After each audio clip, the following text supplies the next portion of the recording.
going live. Picture and sound okay, guys?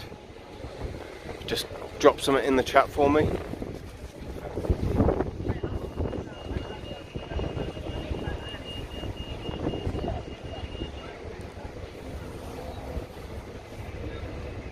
So we're in Liverpool today.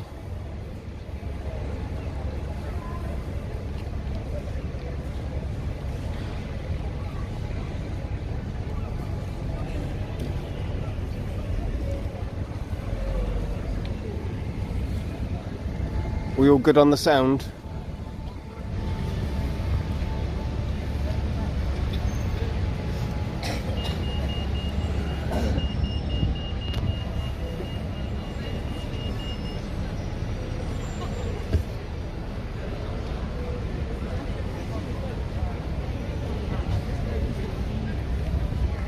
Right, so we're in Liverpool. We're just about to attend a protest at the town hall. Put pressure on the council to at least get a night shelter for the homeless.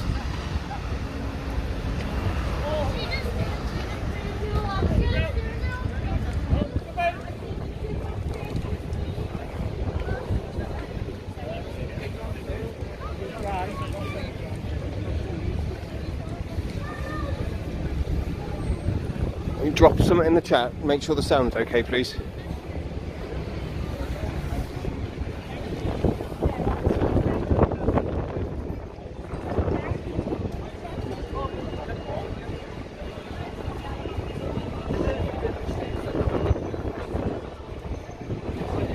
So we're in Liverpool. Just gonna walk up to the town hall, highlight the homelessness, show you a few of the tents, council building that's empty, and then yeah, we'll go from there. You alright?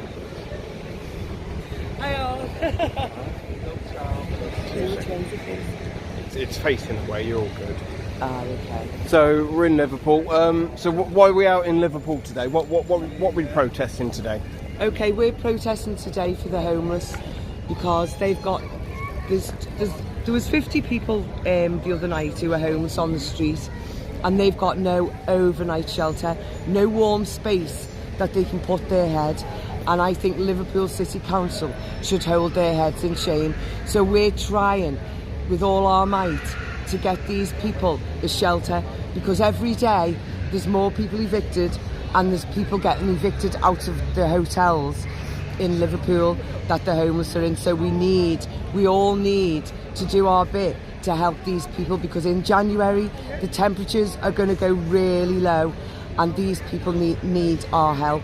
And also, it could happen to any of us. It's happened to me, it's happened to me friends, and we all need to help these people, because they shouldn't be on the street. It's a violation of the Human Rights Act, and they have no right putting our children and our grandchildren on the streets of Liverpool. I am ashamed of these councillors, and they should be ashamed, but it's not my doing, it's theirs. Excellent, excellent. So we're going to have a little walk through the city. We're going to see a few of the homeless. What about the empty council buildings that the council own in the city? Okay, yeah. Well, there's absolutely loads and loads of buildings that the council do own, and they're in disrepute, and the council still isn't renovating these buildings. Now, this just brings me to Liverpool City Council and Labour have been running this city for 13 years. Now, the Section 21s, no fault evictions, have been around since 1988. So why haven't Liverpool City Council done anything to know? Because they'd have known this was coming. So they haven't done anything to these buildings. They haven't built new houses. They've moved all our houses to the students, to foreigners, and they've left our kids homeless and destitute. They're a disgrace. Okay, lovely. Thank you. Right, so just bear with us, guys. Just getting organised. Then we're going to go for a little walk. If you can give it a share.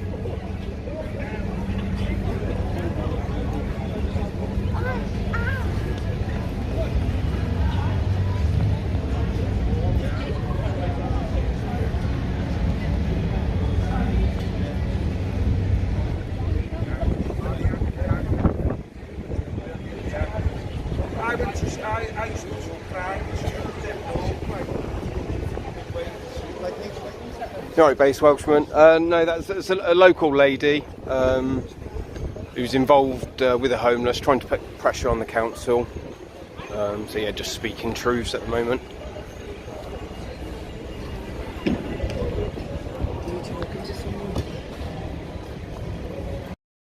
Have you done this before? Yeah, it's just the chat. Oh, okay. Hi Bobby, hi Base, hi Christine.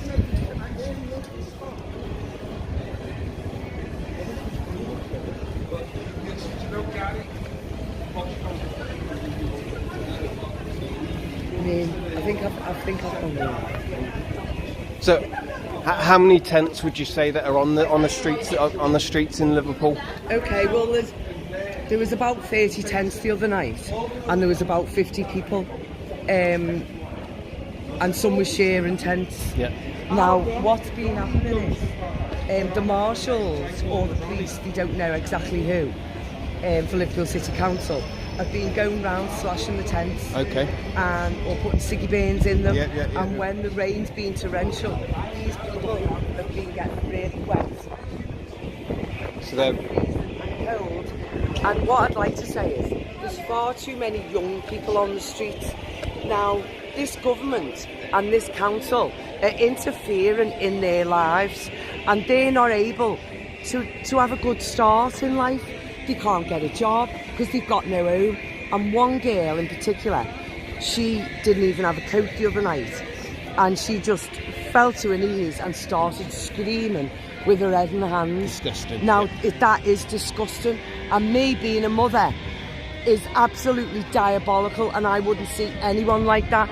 But these council are, I mean, look at that over there. What does home mean to you? Is that a piss taker? I mean, it's just totally wrong, isn't it? And got all these homeless in our city when they could easily house the homeless. I mean, being homeless, it could happen to any of us. It's happened to me twice, it's happened to you, Harv, it's happened to a lot of people, and it's still happening. But I feel sorry for the kids because they're just interfering with their lives. How are they supposed to get a family, get a job? There is no. They're taking hope and the will away from them.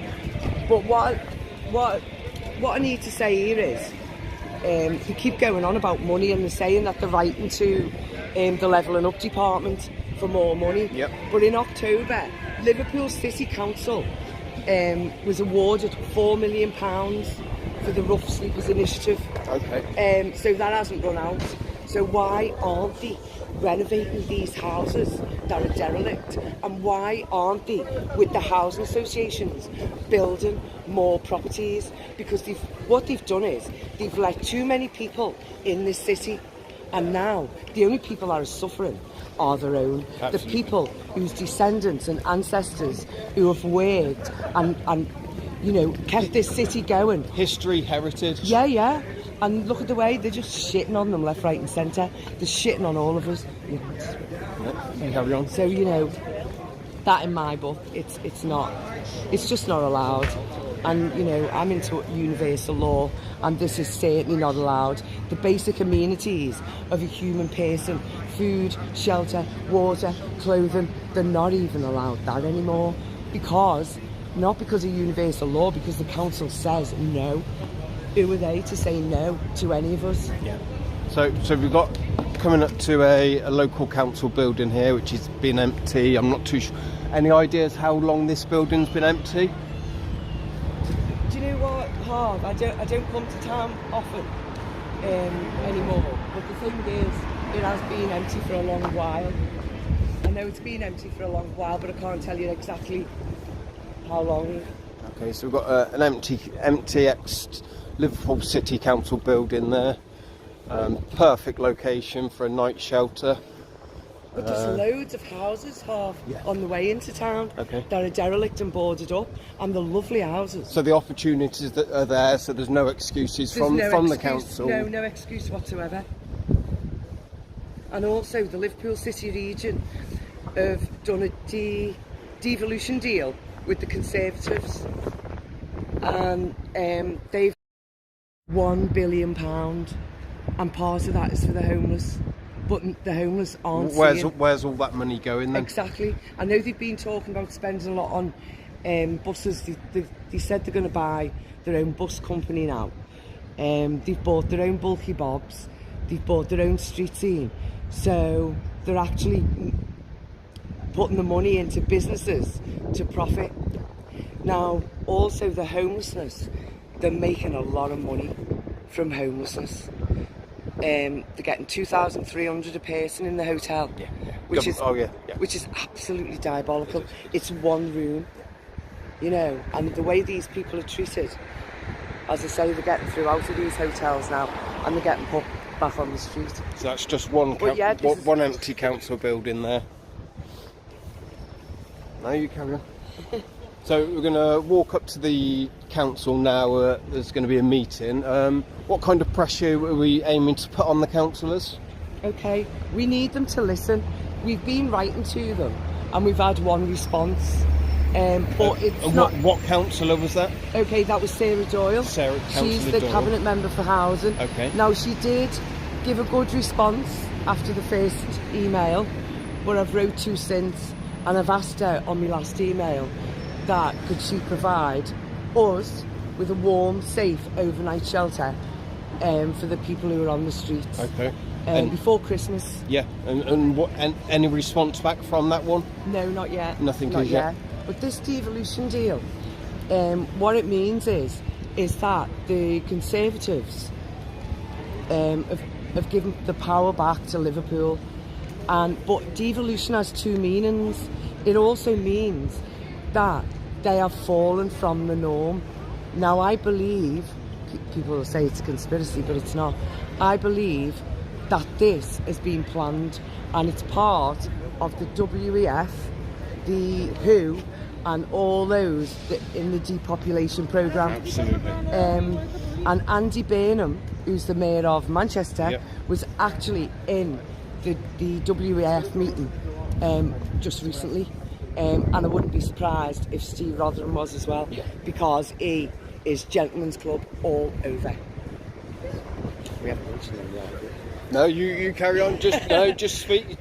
Just say what's on your mind. What can you? Well, I mean, first and foremost, it's just to get these people a warm place to put their heads. Yep. That's it. That's all we want. And it's their right. They have a right. They have rights, and they should have shelter from the storm and the weather. I'm disgusted in this city because we don't have to follow all the other cities. No, but we are. It's in your hands, absolutely, yeah. We've got our own minds. Yeah. We've always been different, but not anymore. We used to be a city that was different, with people full of spirit, but not anymore. Or they've all become the same as the others. So, this isn't acceptable, so we're trying our best to do what's right. So yet again, obviously, it's in Liverpool Council's hands. If Liverpool and the people can't stand up against it, basically there's no hope for the rest of the country. Well, do you know what? If Liverpool City Council don't, we'll do it ourselves. I've got another plan. No, it's this way, isn't it? Sorry. It's all right. Sorry. But we've got another plan, which we can't speak about now, because otherwise they'll get to know. Yeah. But if they don't come up with it before Christmas, obviously it's going to get sent to all the media. Daniel Hewis, he's a good one, and we'll put it out, won't we, everywhere, and we'll attack. But we've got another plan to get the homeless shelter, and I've got other contacts, which I won't divulge now, but we've got them, so we'll keep fighting for them. And then once we've got that, then we'll go on to the Section 21s, because the Section 21 no false eviction is a violation of the Human Rights Act 1988, and the reason that is because governments aren't allowed to make laws that will harm any person in any way, mentally, physically, emotionally or spiritually, yet they are. These people are being harmed mentally, spiritually, physically and emotionally. They're not given a chance. Liverpool City Council are not fit for purpose. There we go. So you're hearing it there. If you can give it a like and a share, everyone. Thanks for joining. So yeah, we're just heading up onto the town council. How many councillors are in the meeting today? Is it 8 or 10 today? I think it's 9. 9. Yeah. I know, nearly. So we've got nine councillors in there. Are they actually the cabinet members? Are they voting? Are they? What's on their agenda tonight? What's their meeting about? Planning. This major part of it is planning, and that's into a big building in Speak. But I didn't really take much notice to that. Okay. Because I've just been really focusing on homelessness, well-being, health. You know, all the things they've been doing there. Yeah. Okay. But yeah, a major part of it is a building in Speak, which is no use, no good to these people. And Carl Cashman, he's the leader of the Liberals. He's been asking for an emergency meeting, so to help the homeless, because even he's saying it's diabolical. Okay. But they haven't given. So, what were the numbers of the homeless in Liverpool? Have you got a rough idea again? Well, it was about 50 on the streets. Yeah. But there's at least 3,000 now who are homeless, and that's not including the hidden homeless. Which way is it? This way? Is it that way? It's that way, isn't it? Yeah. Sorry. Yeah, that's not including the hidden homeless, and the hidden homeless are people who are sofa surfing, who are staying on other people's couches because they're homeless too. But there's another thing that Liverpool City Council and Housing Options are doing. It's actually called gatekeeping. Yep. And when someone applies or for a referral and application when they're homeless, well, they just ignore them, or they'll say they can't help them, and they'll have to go away. Yeah. So there's lots of them. And Shelter are actually building a case against them. Okay. That's Shelter, the charity, yes? Yeah. They're building a case against them because it's happening to far too many people. And Whitechapel used to have a warm overnight shelter, so I went to ask them why they didn't have one, and they said because Liverpool City Council won't let them. Right. Okay. So yeah, again, it's down to local. Yeah. And you know, it's not the funds. They've got the funds. So they've got the money. They've got the power to do it themselves. Yeah. So what is their excuses? Well, as I say, I think this is a deliberate act to destroy the will of the young who are coming up, the future generations. It's like 1984. It's like a declassification process whereby your teachers, your students of today who are going to be your teachers, and all the ones who are compliant and slaves to the system, they're going to be the working class. Yeah. Whereas the normal folk like you or I, there's no room for them. So they're treating them like rats in sewers, and I think that's where they want them to live. But by the way, you know, when you're looking at it, and it's so wrong. But you know, the first time I was homeless, it was summer, so I was lucky, and I actually went to wonderful Wiltshire. Right. Okay. Yeah, and I wild camped, and I found myself. But not everyone's fortunate to be in that position. Exactly. But I would say, if anyone can, when the spring comes and the summer, just go and find the way if they can, because it'll be the making of them. Because this city is a disgrace, and I used to love this city. I used to be dead proud, you know, to be part of this city. We're all high-spirited, we all fought for our rights. No one does now. That's sad. But doesn't making people homeless. It kills the will. Kill the mind, you kill the spirit. That's the same in every city and every town, though, Yeah, isn't it? it is. Oh yeah, I'm not just saying. Like you say, it's a concerted effort from powers that be to drain the will of all the people. Yeah, that's it.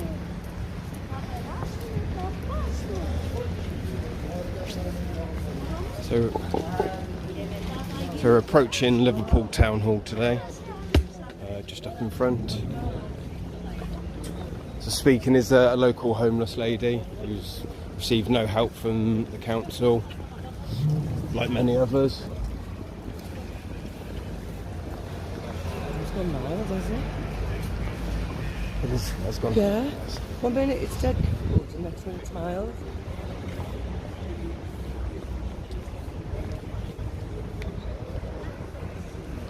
You alright, Bobby? You alright, UK Transparency? Wolf, thanks for joining. Good evening, all.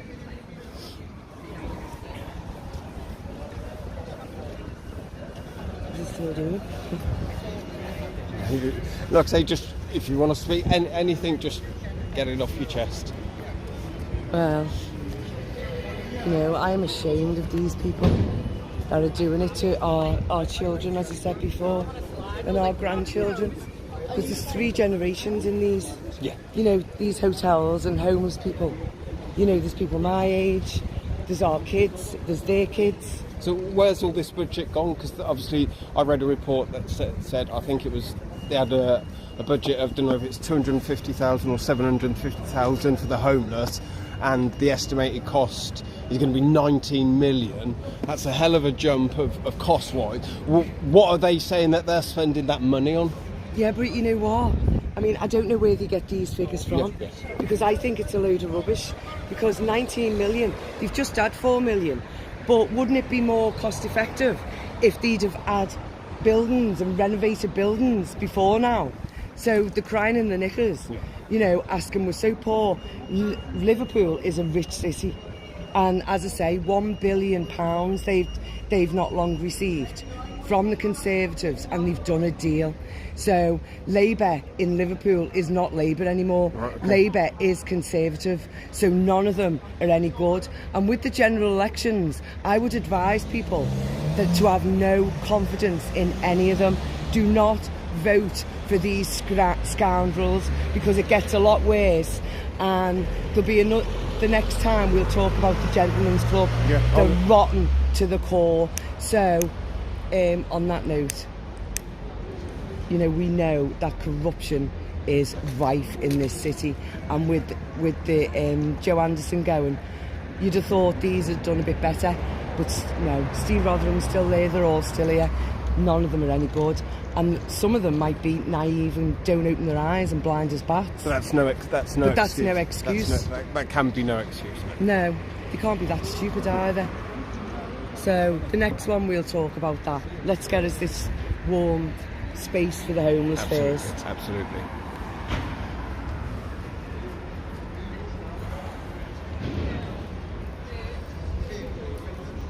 So I've got a comment saying, yet the people of Liverpool still elected Labour last May. So what obviously people still vote it's the same.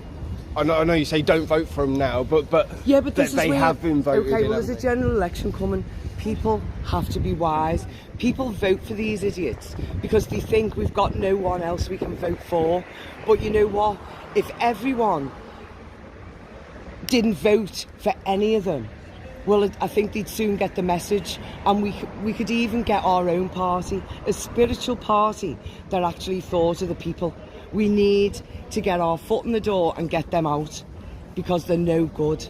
The system is broken. We need another system, and we need a system where there's people of faith, where there's good people who will not do any damage to the people anymore. All they think about is money. No, you are right. The system is broken. So you know, we don't just have choices to vote Liberal, Labour and Conservative. We have another choice. We can vote for ourselves. We can start doing things ourselves. And yet I know it's going to be hard, but we must do it, because they're not worth a carrot. Very true. Very true. It is. Where's George? Over there. Rest over there. Have we done that? Hey? Have we done that? No, well, yeah. Like I said, any time you want to say anything, I was a bit poo though. No, you're good. You're brilliant. You're speaking facts. That's all that matters. Where's Phil?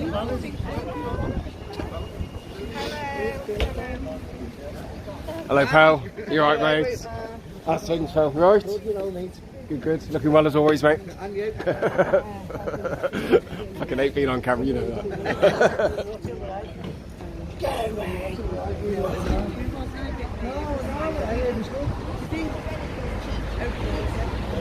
Yeah. You alright, boo boo? You alright, mate? Where's Billy?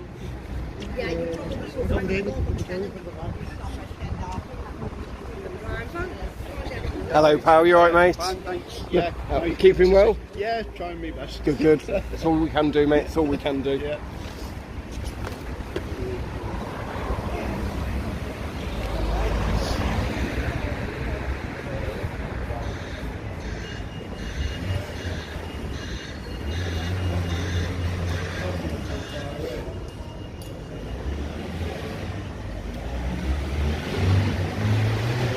You alright, pal?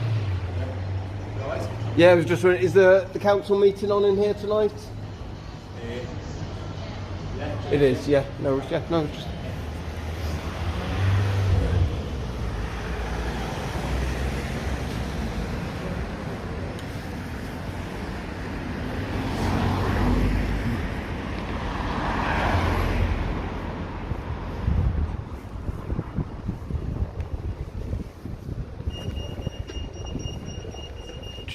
Check the side doors, see where they're going in.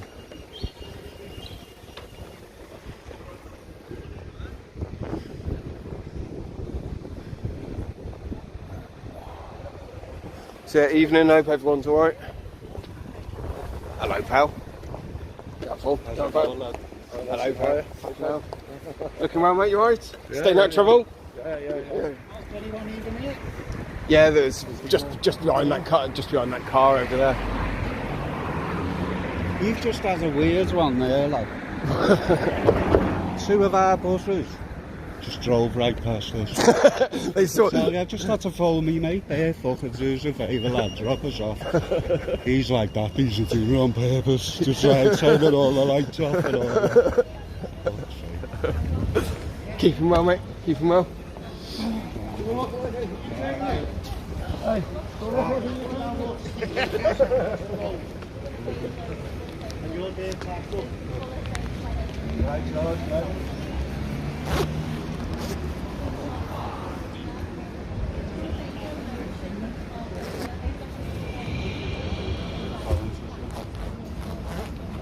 Fucking nice little town over there, lad. Oh yeah, it's money well spent as always. On themselves.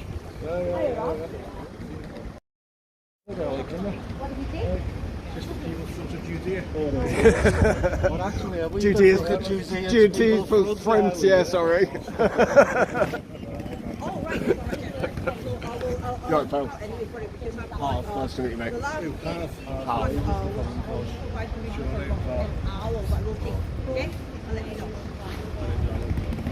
Big old.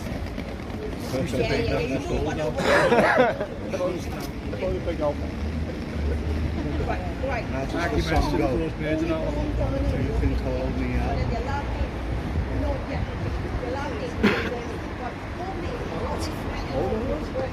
Today's one was going to put my big coat on right now. I'll be alright, it's 12 degrees. Yeah, just me head freezing now. I'm not surprised our little liaison officer in here. Oh, Mr. Undercover. I thought that would be the last we seen of him.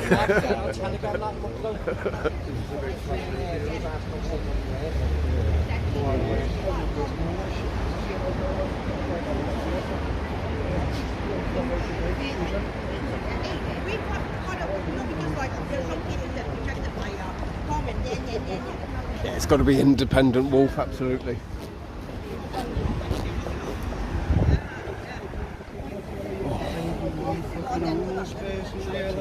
A few owners might have come. Apparently George said they've been doing outreach earlier I've seen and a couple of vids on the telegram where they were like putting flyers on the tension, you know what I mean? we shall soon see. So what's happening today then? What's the score? I think it's just a visual, isn't it? Let them know we're watching, lad. Again. That's it. You know what, are the lads saving them with the papers now? I don't know. Because that's what the plan was a few weeks back, like saying we're going to save them, and if they don't fucking listen to what we say, we're going to take over the buildings. It sounds a plan. that's what I like. There are buildings, aren't they? Yeah. Take them back, absolutely. I think that's what I'm going to see. I'm going to ask them now. I've just been fucking just work. So I don't really know what's been going on. I've just been at that nice to get money out for Christmas. I want to get shut to $3 that right. And I got there 2 minutes past 3, said I was shut. They wouldn't let me in, he said we shut it at 3 o'clock. I went, it's only fucking Tuesday. So Christmas, I don't want to get the money out to go shopping. I wanted to use the fucking cars. What time is it now? What time? It's about 10 past 4 maybe. Half. 20 to Half 4. 5-ish. So they'll start coming in about 1:45 then, won't they? Yeah. Yeah, Liverpool. There's a meeting or what? I think you were here to like fucking, you know. Yeah,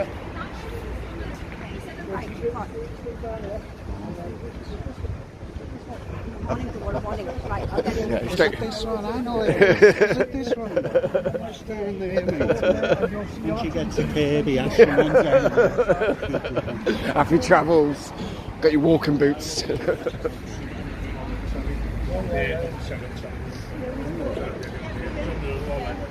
a mad one, that, mate. Not even messy. 2 fucking buses, no lights, no destination, no numbers on them.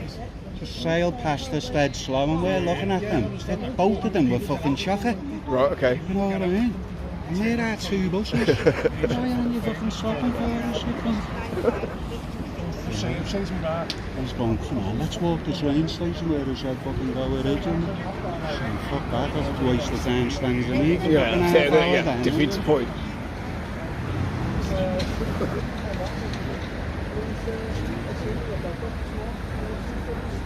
You alright, Phil? Thanks for joining, mate.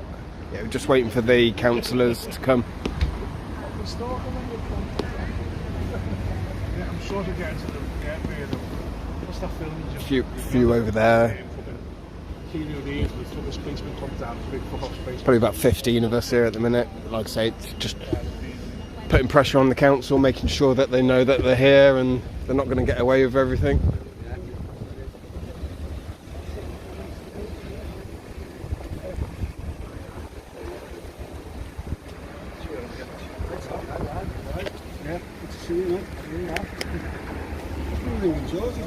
You alright, pal? Alright, have. You alright, mate? Yeah, George's over there. George is over there. What's going on now then? What's happening? You'll have to see him walking down there. Oh, is he? He was over there. I thought they were over there. Yeah, he was over there.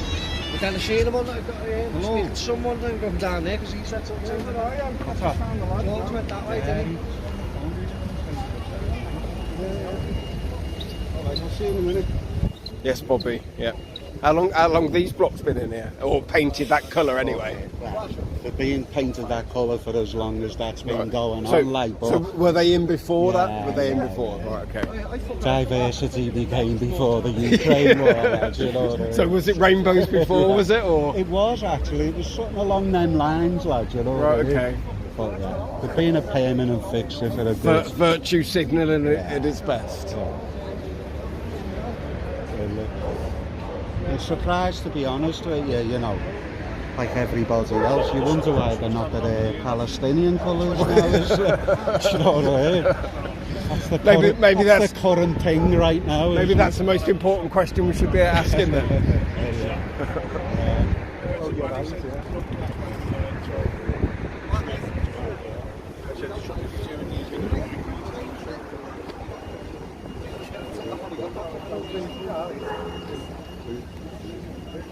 Big Keith coming tonight? I wouldn't have thought he'd miss it, but you never know. He might have commitments or whatever. He's always good on the speaker, isn't he? When was that parliamentary thing happening? Which one? I think it was about the World Health Organisation. I'm not too sure. The MPs and that are all standing there talking about don't sign it over, don't sign it over. Right, okay. Well, I've seen a little video either today or yesterday, and Big Keith was down at Parliament Square. Oh, right, okay, And fair I think play. that was yesterday. So maybe he might be still fucking on his way back or whatever. You know. Oh, yeah, Shazza, Merry Christmas to you as well. Yeah, we're back in Liverpool at the town hall. putting pressure on the council. Try and get a homeless shelter for the homeless, for a night shelter.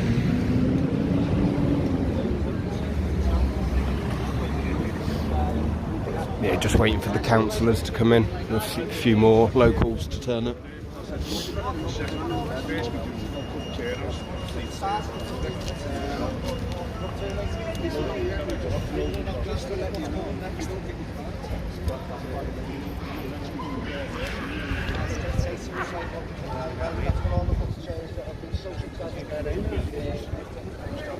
Sorry, pal?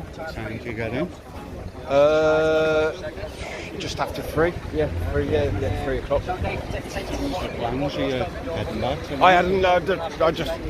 You know the score, lad. Yeah. No, I don't. If you fucking, I probably will. Probably will your take. decision, lad. Yeah, no, I probably will take you up on it, mate. But yeah, I hadn't planned anything. Yeah.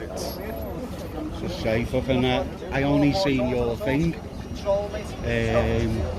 Put a community post. Oh, the one earlier What time today. did you put it out? It was about 10 or 11, wasn't it? Was it that early? Yeah. I was trying to charge my phone all day, so I didn't see it till correct. And I said to Carl, fucking hell, I think is in Liverpool.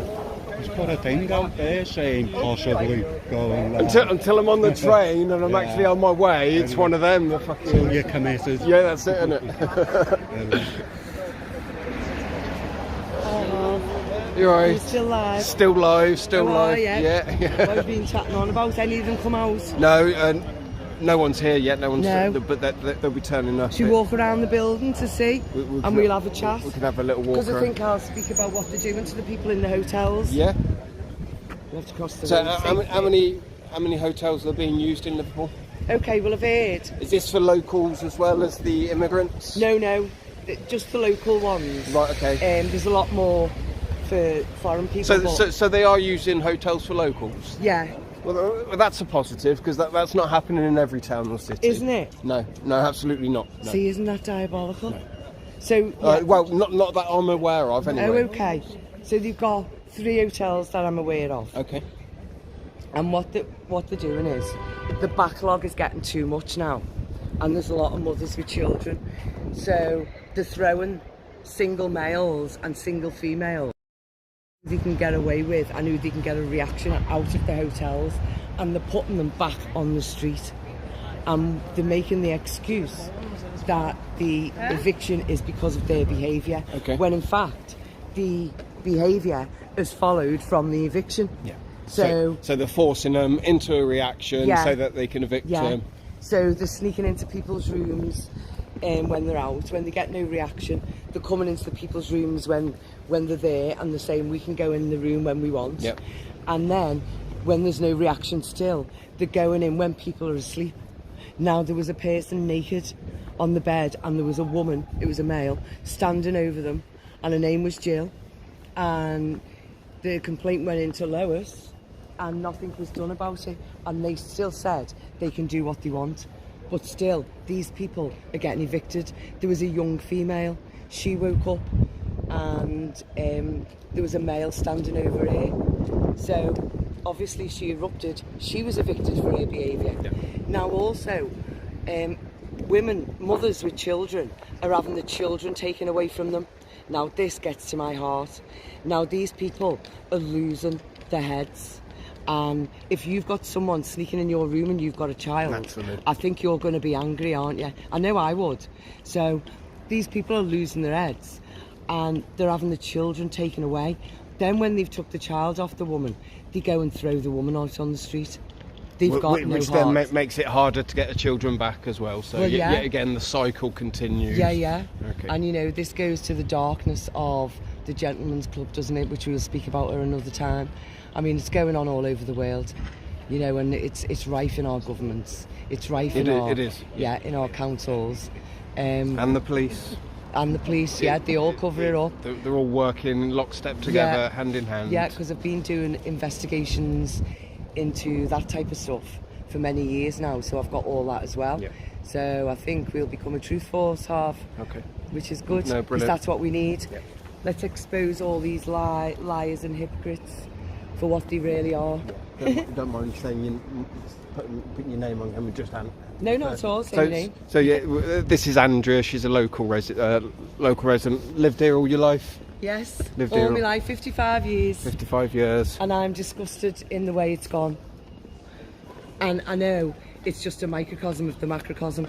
I mean, all cities now are suffering, but I think people need to start making a stand in each of their own cities, and this is where we come in. Absolutely, absolutely. We're going to be a peaceful civil liberation movement, and we're going to fight for what is right, and that's what we need to do. But I can't stress enough, it's peaceful, and our greatest defence is the truth against these liars.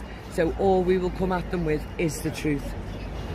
Super. Thank you, Andrea. Thank you. Look at this posh building they have. I know, it's amazing building. Shame they can't put the thought and resources into local people.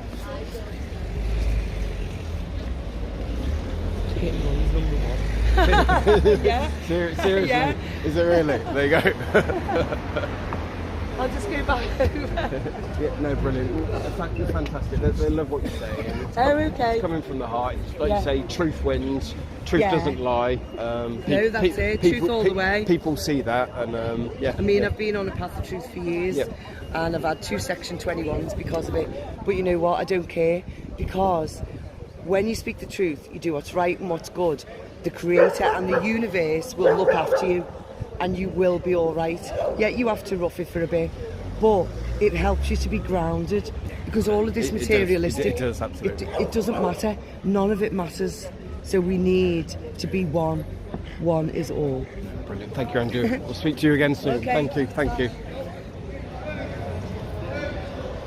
So yeah, there we go.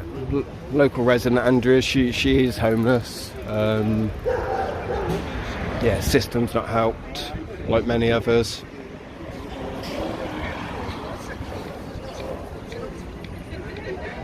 But yeah, like she said earlier on in the stream, it is Liverpool Council have got carte blanche. They can make decisions by themselves. They're not ruled by government. They've had a big paycheck, whereas all that money gone should be housing the homeless. You alright, Keith? Alright, Keith? You alright, pal? Okay, good to see you. Good to see you. You alright, mate? Yeah, good. Yeah, good stuff, mate. You got your loudspeaker? Yeah, Absolutely, good stuff, good stuff. Got Big Keith here. It's fantastic work. You down in London yesterday? Or recently? I was in London yesterday, got by chance, like I was out for my 60th with my lads, you know. Happy birthday, pal. Yeah, well it was in August, they got the dart and I seen them by the Houses of Parliament and that, Yeah. so just seeing the protesters there, the ULEZ and all this, Okay, so I yeah. just went over and joined them. Happy days, really. Well, Happy fair days, play. Yeah, Just, brilliant. I think it was London Yellow Boards that were there. Okay, So just said hello and stayed with them for an hour or so. brilliant, mate. That's how it should be. All join in one together, mate. Brilliant.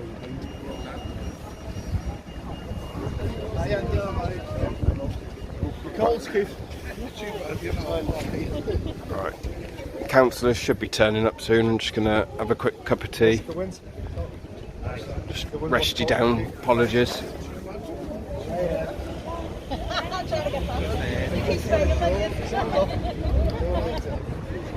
Okay, yeah, good to see you. Yeah, you too.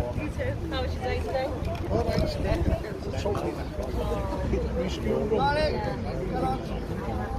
Yeah, okay. So what, happy to go on camera, or do you just want to?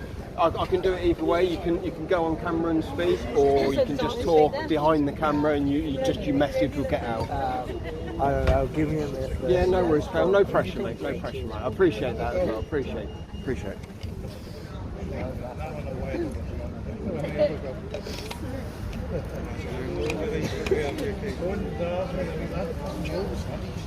Who's playing jokes of him, you know what I mean?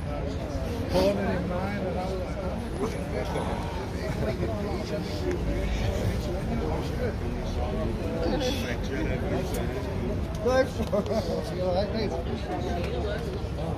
So yeah, just having a quick cup of tea and just waiting for the councillors to turn up. It's very bitter and cold.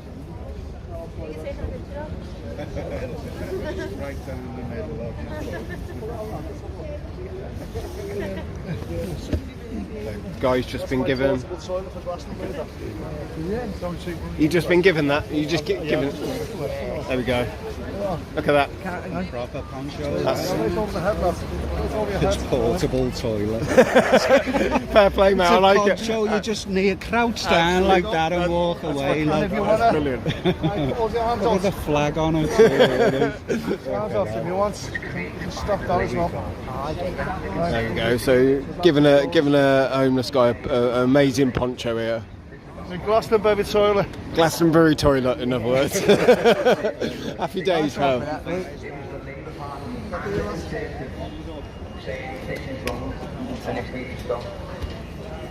The match call report states very clearly of 65 anomalies of where Just go down by the speaker. gain control of assets.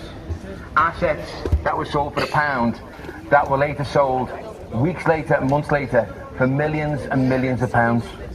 In The Guardian, which is a Labour newspaper, it said it was £100 million. I'm saying it's more like £200 million. And that's nothing to do with the £320 million that we had to borrow in order to do the highways for the potholes, which within months went 13 million over budget. Why did it go over budget?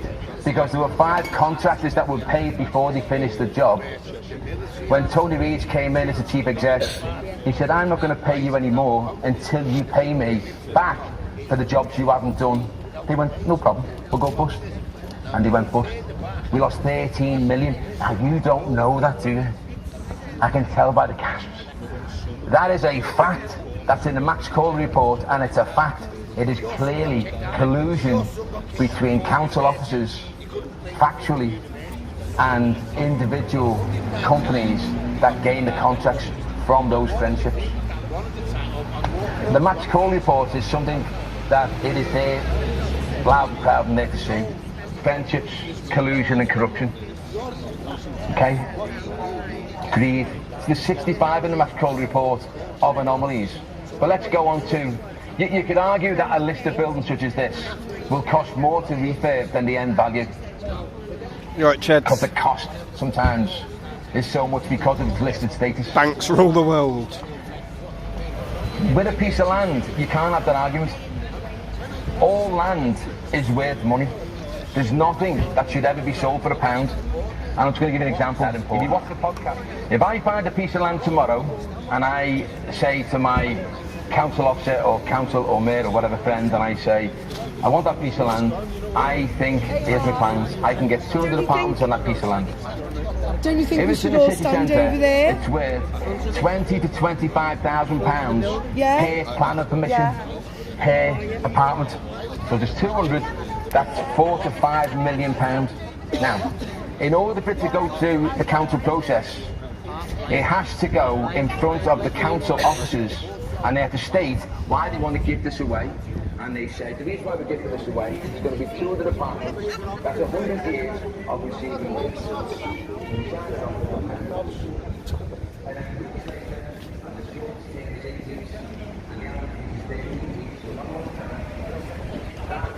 Oh yeah, you're right.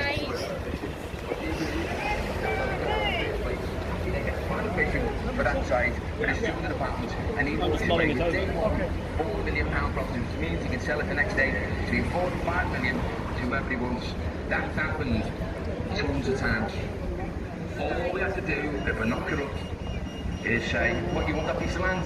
No problem. What, 200 apartments on it? No problem. Absolutely, Boo Boo. Absolutely. We own the land. We own the park. At the end of it all, we'll give you a report.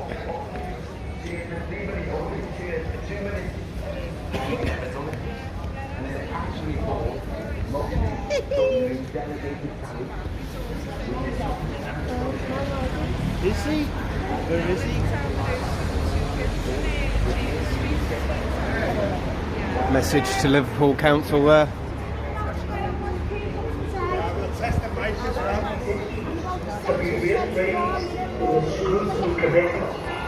They are not raised.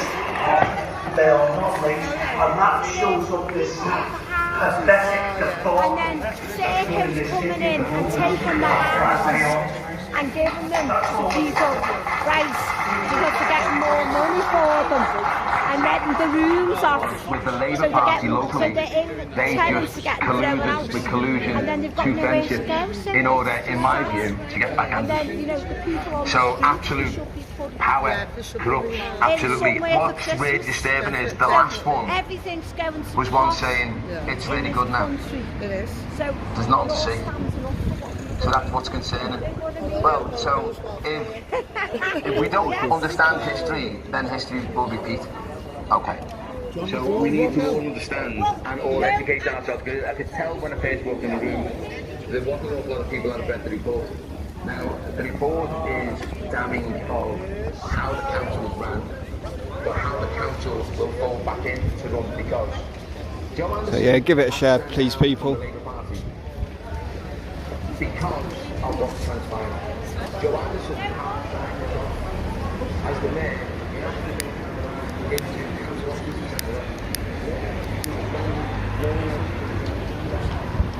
So we kept that on that report.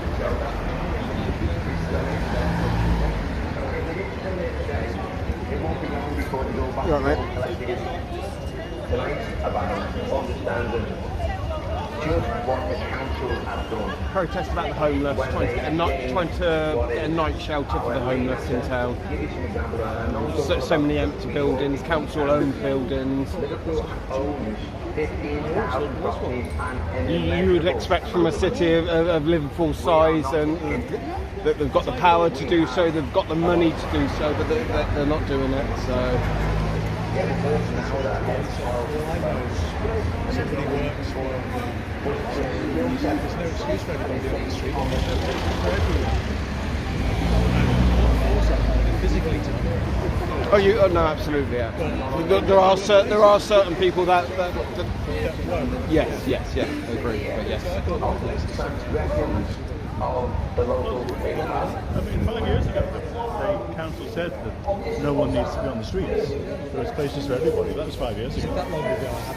And say, well, there's about 40 tents in the city at the moment, so obviously something's not working. There's a lot that work in this country. Yes, very true, very true. Rules on the election. I don't think it is for many.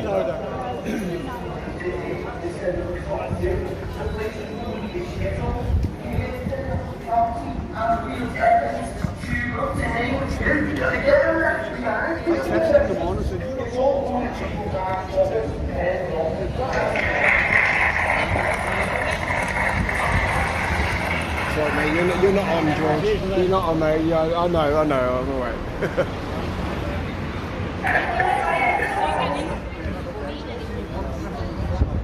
Does everyone know what the match call report is? No. Okay. It'll be a long night.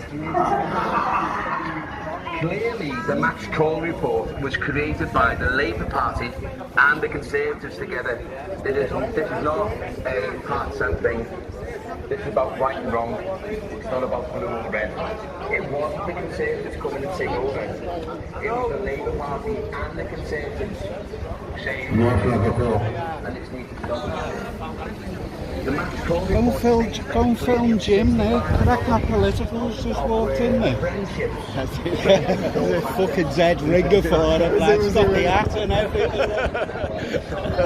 Weeks later and months later, for millions and millions of pounds. In the Guardian, which is a Labour newspaper, they said £100 million and saved for like £200 million. And that's nothing to do with Have a little chat on camera? £320 million. Just go away from the speaker a bit.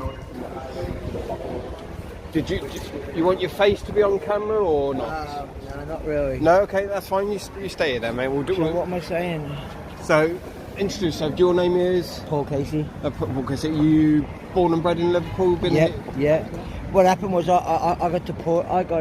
My mum and dad moved to Australia when I was a kid. Okay. And I was only 12, and then went to Australia. I got in trouble over there as an adult, 40 years of age. They kicked me out of the country of Australia, brought me back here. No NI number, no fuck all, straight on the streets. I got nowhere to go. Why put me back here? Why? Do you know what I mean? So I know I got in trouble in Australia, so Australia didn't want me in their country. So if England is saying well, bring them back here. Well, surely they're going to give me somewhere to live. There's got to be something in the system that Exactly. actually, Not just bring them back here. And what? Because I broke the law. I've done my time in Australia. So why have I got to spend the next 10 years on the streets here? So how long have you been on the streets? For 8 years. 8 years. Yeah. In Liverpool. In Liverpool.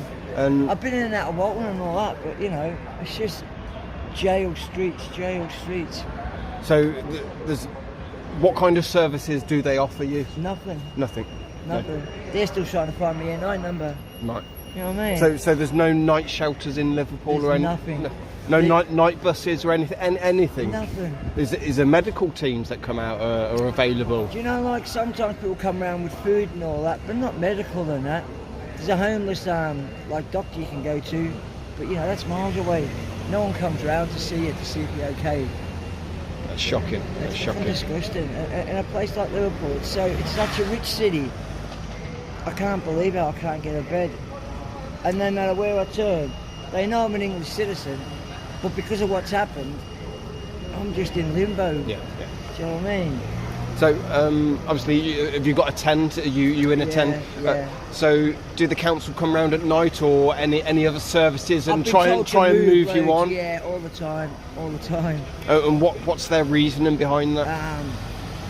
You're just not allowed to sleep here. You're not allowed to put your tent up here. Right. Anywhere but here. Anywhere but here. Yeah, and then when you move, it's anywhere but here. No one wants you on their doorstep, do they? So yet again, no responsibility from anyone locally to actually help. Exactly, yeah. Okay. And what's your understanding of the numbers of homeless on the streets? How many do you see daily? You know, or know of? you know, it's hard to say because you know this time of year you get a lot of people just coming out for the sake of coming out because it's Christmas, and they're just begging, and they're not even homeless and they disappear like. I have spotted a few earlier that they do stick out from the genuine homeless, absolutely. And you know... Is that causing problems for the genuine homeless? Well, it does, because people think, you know, unless you speak up and they see that you're English, you just get ignored because, you know, they just think you're one of them that are coming in buses just to make money. No, you know what I'm on about. Yeah, I do. You don't sound racist at all. No. Facts are facts, mate. Yeah. Facts are facts. So, you know, but the genuine homeless, it's really, what I see, it's about 20, 30 people out here at night time, which isn't that many really, compared to what you see during the day. Right, okay. But, you know, I think a lot of people are sofa surfing or... Like I said, it's hard to tell this time of year. It's really hard to tell. That's where a lot of the numbers are, innit? It's the hidden homeless. The hidden homeless, yeah. I appreciate that, Paul. Right, Thank you ever so much, mate. Hopefully we get something sorted and you stay positive as well as you can be, my friend. Thanks. As well as you can be. All right. Thank you. Lovely poncho you got given there, mate. It's brilliant, that one, isn't it, my friend? It's great, Glastonbury toilet, he called it. Happy days, pal. Appreciate that. Thank you, Paul. Thank you. So we need to all understand and all educate ourselves. So a story from a guy there. There wasn't an awful lot of people out there before. Now, the important is how the council is run, but how the council will fall back in. Yeah.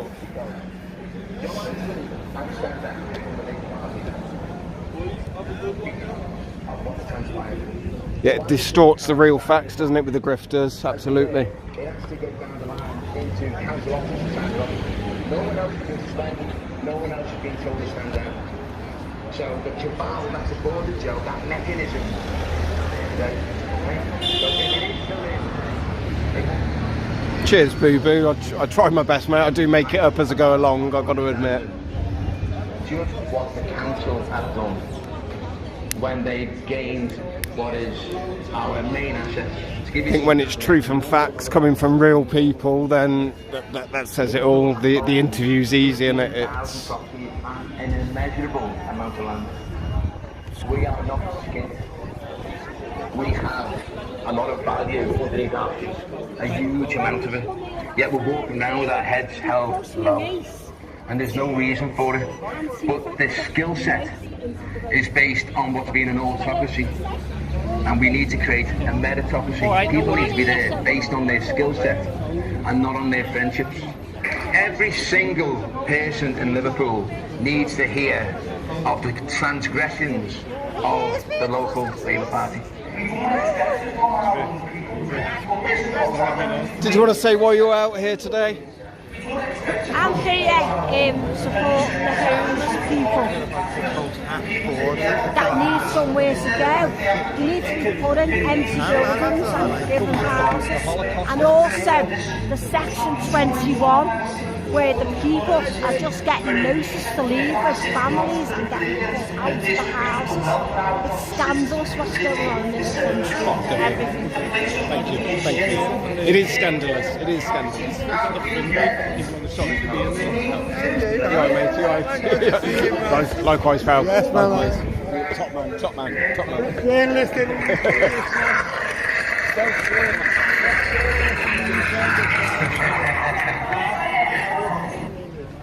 Yeah. Stay on the road. Yeah. Should I carry on with Max Cola? Yeah, go ahead. Carry on with the Max Cola. Does everyone know what the Max Cole report Keep is? them on repeat. No. Okay. It'll be a long night. Clearly, the Max Cole report was created by the Labour Party and the This lot there have just been fucking phoned by the town hall. Probably said we're blocking the entrance, which we're not, obviously. I've just told them that about 40 people have went in, you know, not abused or not, and so he went. The councillor's gone in then, have they? Or?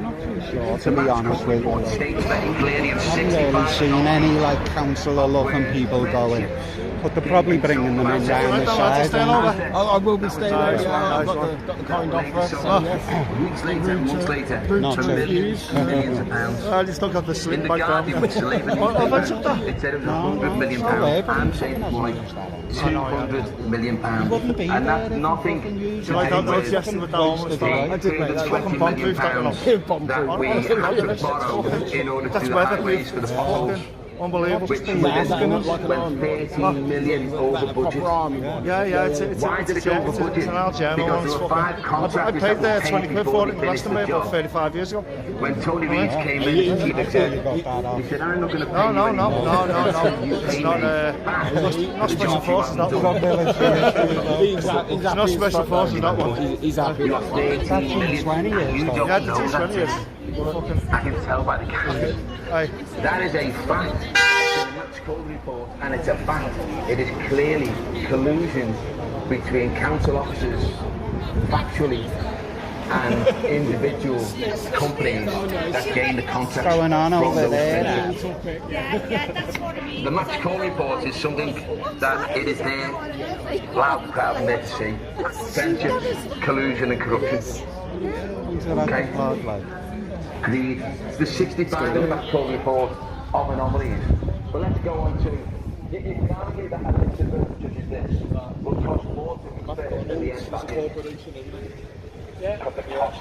So if McDonald's told you that you've got to eat their burgers once a week, what would you say? And if you didn't, then you get fined. What would you say? All land is worth money. You wouldn't like it, would you? Because it's a corporation. And a corporation is for profit. Am I right? You're right, pal. You're right, mate. You're right. Shake your hand, pal. You're right, mate. And yours. Thank you for doing that with her. Do you know Andrea? Yeah. Is it Billy? Come up. Is it Billy? Yeah. Come up and have a little drink. Yeah. Carry on. All right, pal. Yeah. No, that's brilliant. If you need a lift or you need picking up from anywhere, let us know and I'll come and grab you. I'll do that in the new year. Yeah, we'll just set something up and I'll give her my email and she's got my number as well. So get in contact. No worries. We'll get something out. And she does need a little bit of help with it. Yeah. No. What are you like at editing? I learn everything as I'm going along. So no. Well, I've got a friend, Ash King. You heard of him? You need to check them out. Well, see the guy there who's talking to the policeman. Yeah. He's also got a channel. Okay. Yeah, and he supports Section 21s. Okay. Yeah. So No fault evictions. Yeah. And they got arrested on Friday by the police. What these lot did? These lot. Okay. So he's got a good story to say. Okay. Yeah. When he's got a minute, I'll catch him and introduce you to him. Hi Lottie. Thanks for everyone for joining. Hello pal, you alright mate? This is the games. That's alright. Harbour for YouTube. Harbour, YouTube. Yeah, nice to meet you, mate. Gentlemen, Billy's just saying that you're involved with Section 21s and the police arrested you a few days ago. Would you like to say a bit about your story and why you're here and what's going on? So I'm here because it's come to my attention that all police officers are corporations. Yeah, they're all a business for profit. Yeah, and you can look them up on the Duns and Bradstreet. They've got their own Duns number. You can look up the courts. They've got their own Duns number. You can look up the judges. They're all corporations. Same with the councils as well? With the councils. So what it is if they're private corporations for profit. So therefore, the police need crime so they can satisfy their shareholders. Yeah, they're not here to defend the people, and we know that because if a shop gets robbed, the police are there instantly. If an old lady's house gets robbed, she's waiting days for it. Disgusting. So we're understanding now that these are all corporations for profit. They're not here for the people. Yeah. So I stand by the English Constitution, Magna Carta, Article 61, which gives us lawful rebellion to take back government buildings if we have a tyrant government or a tyrant king, which in my eyes we currently do. But we've got to do it peacefully, with honour and with respect at all times. Yeah, no violence. Obviously you say you work with Section 21s. What kind of numbers are we what kind of numbers are we looking at the homeless at the moment? How many are being given these evictions? How many people? Yeah. So we go round. So there's a lot of people getting evicted from their houses for asking the bank questions. Yeah, and all they do is ask the questions. Where are the deeds? Where did you get the money from to lend me? Terms and conditions and contract. Now the banks ignore that, and they end up trying to take people's houses, and most of the time take them. So what we do, we've set up something called Rapid Response Liverpool, which is there's Rapid Response Chester. There's all different places that have set these rapid responses up for when the police, when the bailiffs turn up with a fraudulent warrant, and then the police assist them. Yeah, we go there and make sure that they're doing it lawful and correct. We go with our cameras and we go with our law, our papers. Okay, excellent. All right, brilliant, lovely. Have you got a channel or anything, or any social media you want to promote? So we started up as King on YouTube. Okay. Maybe 6 weeks ago. Okay, brilliant. Yeah. So check that out. Okay, lovely, brilliant. Yeah. All right, excellent. Keep up the good work, pal. Nice one. Appreciate that. Thank you, mate.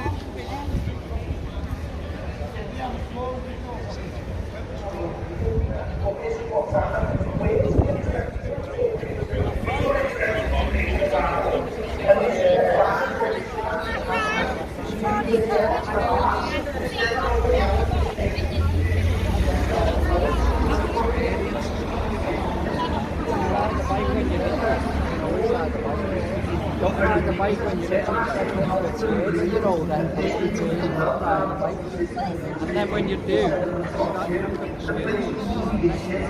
Sorry, bear with me. Just sorting battery out.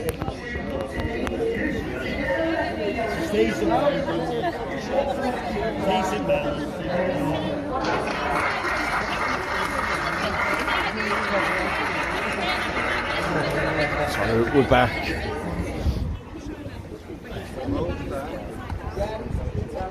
Does everyone know what the match call report is? No? Okay. It'll be a long night.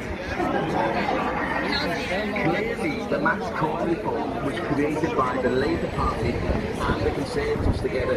It is not a partisan thing. This is about right and wrong. So have the councillors all gone in then? I would say so, yeah. What time is it now? 5:10. And the Conservatives. Probably a few stragglers. This is wrong and this needs to stop. They come in this way, or do they go around the side again? I think we can do both. 65 anomalies. It's whoever feels brave coming in the front. I was going to say, yeah. Gain control of assets. Assets that were sold for £1 that were later sold. None of you.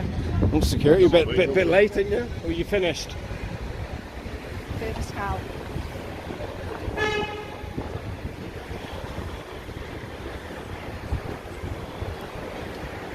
crazy.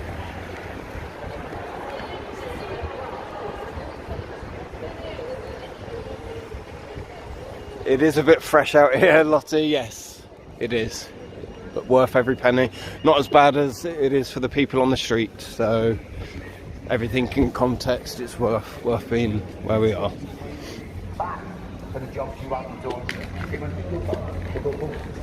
And he went bust. We lost 13 million, and you don't know that, do you? I can tell by the cash. That's in his whole sales. Yeah, good mate, That's good. in a match call. It's a fact. It is collusion between council officers, factually, and individual companies that gain the contracts from those friendships. The match call report is something. Councillors are upstairs having their meeting, all in comfort. Friendships, collusion, and corruption. Okay? Drinking sherry, I mean. They will be drinking their Christmas sherry, pal, yeah, absolutely. And the mince pies. And the pot. And the disgusting.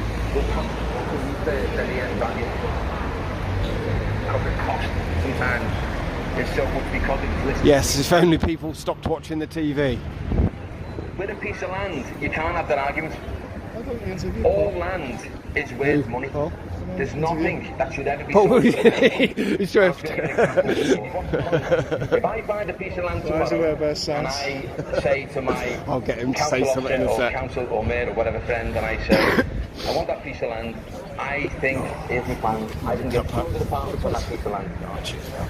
If it's in the city centre, it's 20 to 25,000 pounds per planet, per apartment. So there's 200. That's £5 million. Now, in order for it to go through the council process, it has to go in front of the council officers, and they say, why do you want to give this away? And they say, the reason why I'm giving this away is because we've 200 apartments, that's 100 years what's his of name receiving today? rates. So they sign it off as £1. And then weeks later, and the shortest term is 8 weeks, and the average week is 13 weeks, so not a long time. That individual then gets a plan of permission, so as he agreed, that's how he got out in the first place. He then gets a plan of permission for that site, for his 200 apartments, and he walks away with day one, £4 million profit, which means he can sell it the next day. That's everyone was on the all we have to do, if we're not corrupt, is say, what, you want that piece of land? No problem. What, 200 apartments on it? No problem. I tell you what, we'll go through the process, but we own the land. We own the plan and process. At the end of it all, we'll give it to for 4 million, or we'll give it to you for 3 million, or we'll give it to you for 2 million. But we've never done it. And in the council report, mostly done through delegated powers, which is not the standard process. So you have to abide by the known principles, which means you need to get best value. And what it said in the match call report is, we never gain best value. You can expect these issues to be raised in the scrutiny committee. They are not raised. They are not raised. And that shows up this pathetic default that's running this city at the moment. That's all.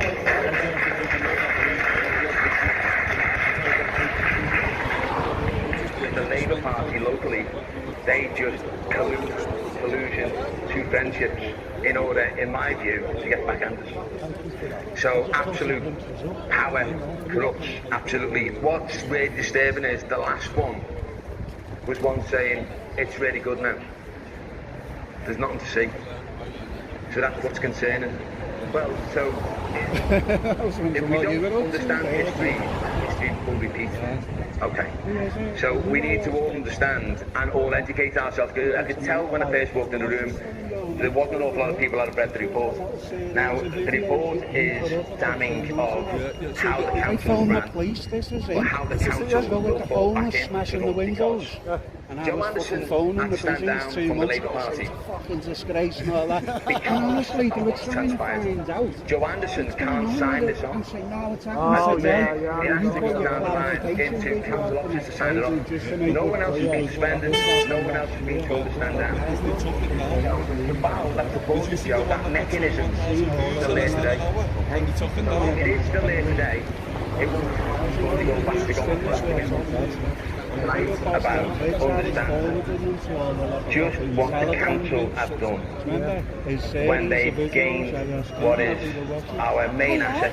To give you some examples, and I know I'm going on about it, but we all need to understand this. Liverpool owns 15,000 properties and an immeasurable amount of land. We are not skint. I've got gloves in my bag, yeah. I've got a pair of gloves from us. I'm all prepared. I've got everything I need. I've got my thermals on as well. I've got my flats. I've got these on. I've got my wet piece as well. It's based on what's been an autocracy. We need to create a better democracy. People need to be there based on their skill set and not on their friendships. Every single person in Liverpool needs to hear of the transgressions. Yeah, I brought a flask with me today, Lottie. I'm learning. Keep going deep with the megaphone in now.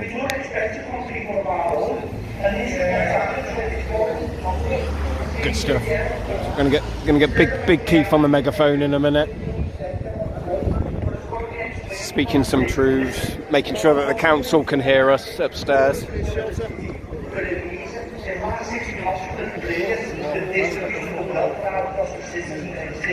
Hope you're well, Lottie. Same with everyone in chat. Hope you're all having a good evening.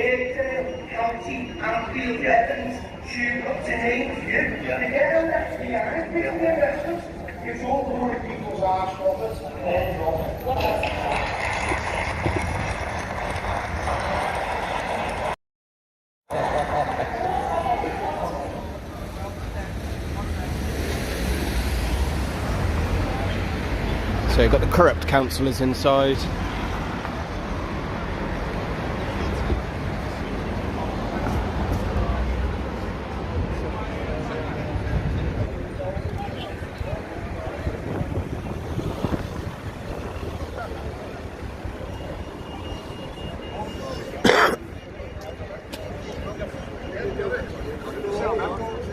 Hello?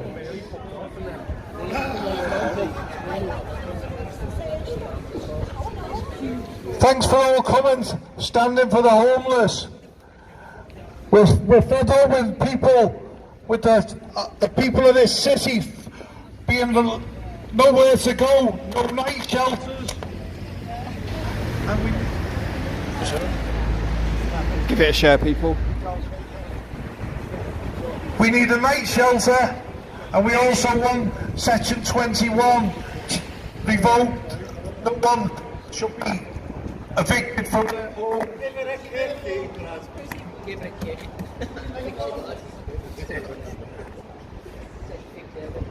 All I can do is keep going with that.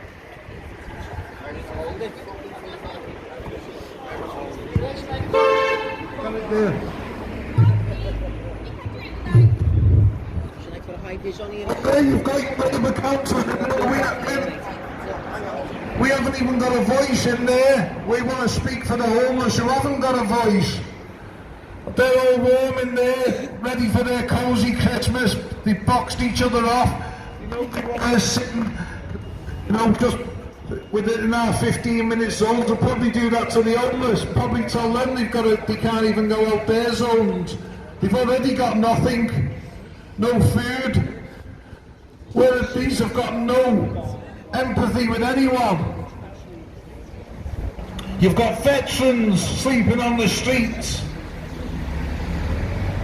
What are these council? What are they wasting our money on? What are they doing? Thankfully there's a few of us who are here. We're going to stand up for the homeless people. I wouldn't like to have to sleep on these streets. Thank God I'm not one of them, so I haven't been able to speak, but if there's any of them here, we'd like them to speak. If we've got any homeless amongst us, you tell them what it's like to be sleeping in the shop doorway. The tents have been told, when they're sleeping in the tents, they take the tents down on them. They kick them out the doorways. There's nowhere for them to go overnight. We ain't gonna just stay quiet. They need a voice. These people in there, who unelected, how they got in, we know they're corrupt. It's all sorted. The Labour Party is corrupt, as we've just heard the Max Corner report. These people should not be representing this city. They are the scum of this city, the Labour Party.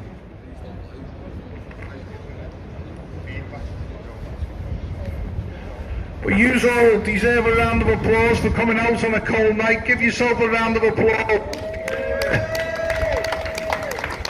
What's that? And I thank Half, give Half a round of applause on YouTube and catch up with all what he does. He does a tremendous job of highlighting what's been going on in the last few years. Probably the only honest independent journalist, especially that we know anyway. The Echo, where's the Liverpool Echo? They've been bought and paid for by the Labour Party. The Labour Party have bought the Echo out. It's just a voice for the Echo. It's disgrace. But thanks everyone anyway. Thank you. Well done, Keith. Brilliant.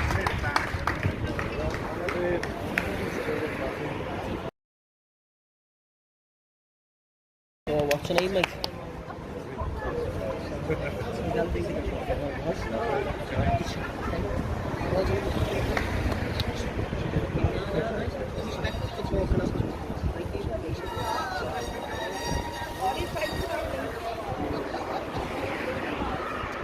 I'm going to like, and you know what, right? Like, there used to be like a place that you could go like all that day house, yeah, and from like till like 7 AM, and then you could go to like Langsdale Street to Whitechapel from 8 AM till 8 PM, right? And both of them are closed now. When did they close those down? On the lockdown. On the lockdown. Why did they close it? They closed during lockdown, didn't they? Yeah, well, they closed during the lockdown. I went in there at lockdown. The Whitechapel, the day service, we could go there, right, to get a hot drink, food, clothes, shower, etc. And now it's like an assessment centre now. Can't even go there anymore. There's nowhere to go. Can't we build something? And you know, if you build these fucking test centres for shit for fucking vaccines, can we not build like a fucking place for people to come and get a wash, a facility, and get dried, and obviously have places to stay? And you don't have to have full buildings. We can have things like the army, you know, the big fucking tents and that. Just set up for the people of the people. There are solutions out there, aren't there? Well, like you say, something so easy as that. It is simple. It is simple. They've got the money. They've got the money and resources to do it. Absolutely. I've walked around, right? I've just asked, say, please for people to get me a hot drink. And it was just over the case of the that actually stopped I believe that fucking everyone should have the right to get a Wall Street. Absolutely. Like water should be allowed to get given. Absolutely. God's God-given right to be able to warm, have water. Bare minimum. When Tony Reid came in as the chief executive, he said, I'm not going to pay you anymore until you pay me back for the jobs you haven't done. Another homeless lady there, telling a story. We lost 13 million, and you don't know that, do you? I can tell by the cash. That is a fact. That's in the Max Cole report, and it's a fact. It is clearly collusion between council officers, factually, and individual companies that gain the contracts from those friendships. The Max Cole report is something that it is there, loud and proud and there to see. Friendships, collusion and corruption. Okay? Greed. There's 65 in the Max Cole report of anomalies. But let's go on to... You can argue that a list of buildings such as this will cost more to refurb than the end value. Did you want to because the cost sometimes is so much because of its listed status. You got an interview of I can't remember With his a name. piece of land, you can't have that argument. do the Ash All King. land Ash King, is yeah, worth I've money. not heard of There's him before. nothing So, that should ever be They sold do for a really pound. good stuff with I was Section going to give you yeah, an no, example. yeah, What's the point? I'll have a look into If I them buy when I the get piece of home. land Yeah, they're tomorrow, really good, and really I good. say to my We're gonna council give officer or council or mayor or whatever friend, and I his say, name? I Jamie. want that piece of land. I think, here's my I've got a plans, book I for can get £200 on that piece of land. Jamie. Jamie's If it's in the homeless. city centre, Yeah. it's worth 20 to 25,000 pounds. You know Harvey, don't you? Oh, okay, Harv, this is nice Harv. to meet you. Oh, Harv, sorry. It's all right. Oh, yes. Yeah, so you're in the hotel, aren't you? Just gone into temporary accommodation, yeah. Right, He's okay. been So homeless for I was ages. officially, my documents got passed over to the council last February, Last February. and it was only through meeting a woman out at the Labour Council 2 weeks ago, and me like speaking to her directly, and it was through a friend, someone that knew her, that she listened to me and took me details, and that woman took care in 3 days what was meant to have been taken care of from last February. Yeah, that's So in the disgusting. meantime, I've been put in temporary accommodations where it's been full of people with crack addictions, heavy duty, like horrible, and going in there saying, look, I can't do this, and I'm going to come out. After that, you call Careline, and I've been in blizzards in March when the blizzards come in suddenly and that, and I've called them and they say, you've come out of somewhere that we've given you already. I'm like, well, what, you know, so I don't know, do you expect people to go into them places as an answer? So I do see why people choose to be out, you know what I mean? Yeah, that's fair. So with the night, I don't know, I was just seeing the other day on the online this new councillor, you know, talking about writing a letter to the government about the crisis. Is that Councillor Doyle, Susan Doyle? Is it? Is that Sarah Doyle, that's Sarah Doyle. Met Sarah, that's She's the housing minister, is she? Yeah. Okay. Well, it was someone that put her name on the tweet, and it was this fella. He must be the head councillor, and he basically was saying he wrote this letter, so I went online. Is that Liam Robinson? Liam Robinson. Yep, yeah, Councillor I Robinson. was reading it, and you know what? It was more to do with the immigration. I've seen situation. that letter. I've seen that letter. Yeah. So he's more like condolences towards them. Absolutely, yes. You know, PTSD and all that. Yeah. Most people are on the street. Absolutely. Is that PTSD going in one of them hostels and being in there? You know, if you haven't got addictions and that, it's traumatic. Yeah, I was in one for 2 years. So it's hard going. It's really rough. But I was lucky because Billy could handle himself, so I was quite lucky in that respect. But not everyone's fortunate like that. Are No, that's it. they? Like you say, safety and health and safety for the individual is paramount, isn't it? I mean, you're at your lowest ebb. Yeah, it's you know.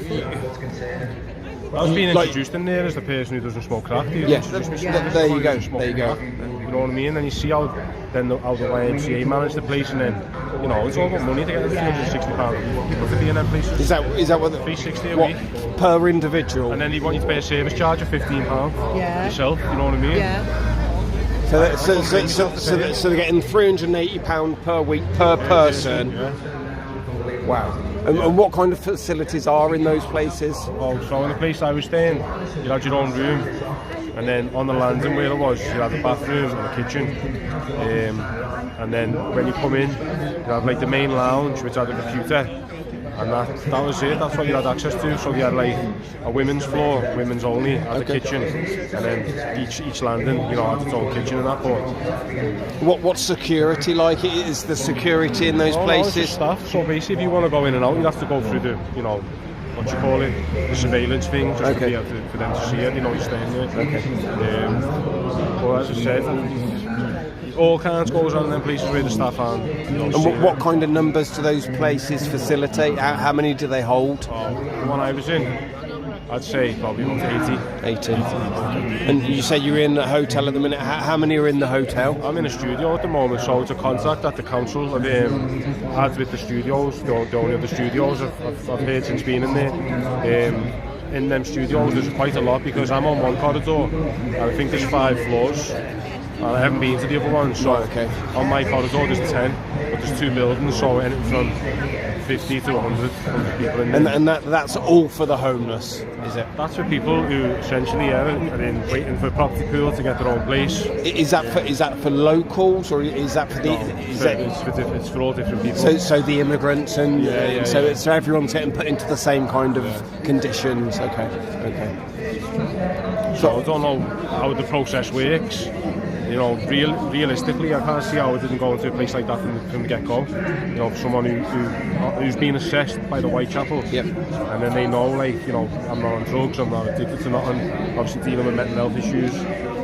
But, you know, I just can't see how it's illogical to kind of put people anywhere other than in a place like that, you know. Talking about mental health, what kind of services do the council guide you to certain services, or is it stuff you have to find out yourself? What through the GP, I'd say, the mental health services. Right, okay. There's one place which you can go to, which is an emergency.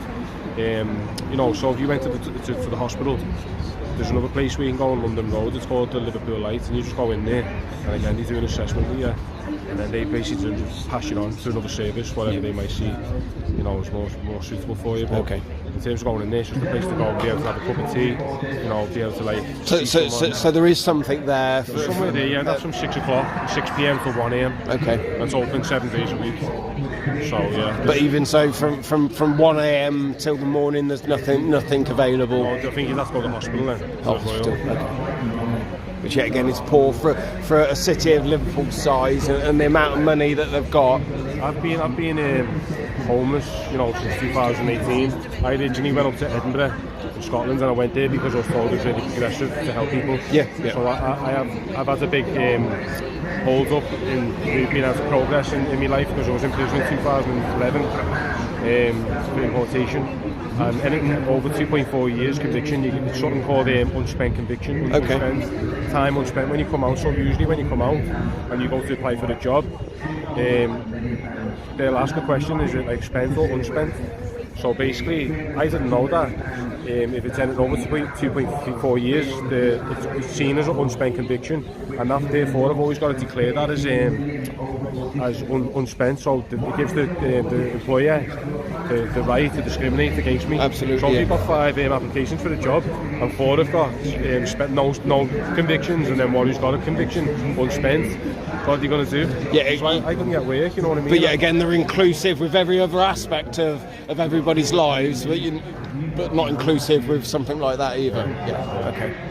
So sad times. Yeah, so I went up there to see if get help, and it wasn't until I went and reached out for the services that I started to realise how messed up this whole scene is around the homeless and, you know, mental health and the vulnerable people. Like, I come away from that in 2020 when the lockdowns came. Yeah. And that's since I've been kind of living out on the streets, because I was living in temporary accommodation there, which was quite good, you know what I mean? Most of the place I was in there, no complaints. There was always like staff there, you know, like it was all well managed, most places there. And yeah, it was just Are they funded through the charities, or is that funded from the council? The one place I went into, one of the places was funded through the charity, through social enterprise. Yeah, because I think most of these kind of places are through charities, aren't they? Yeah. So yet again, Whitechapel's a charity. Yeah. So directly the council aren't really providing services, are they? I don't get it as well, because I just met this councillor, as I said, and then I've, you know, been placed, and then I'll get a phone call to Whitechapel with this kind of, not agency, but like prioritise me going in for a meeting. Yeah. And then for me to go through this assessment thing with them again.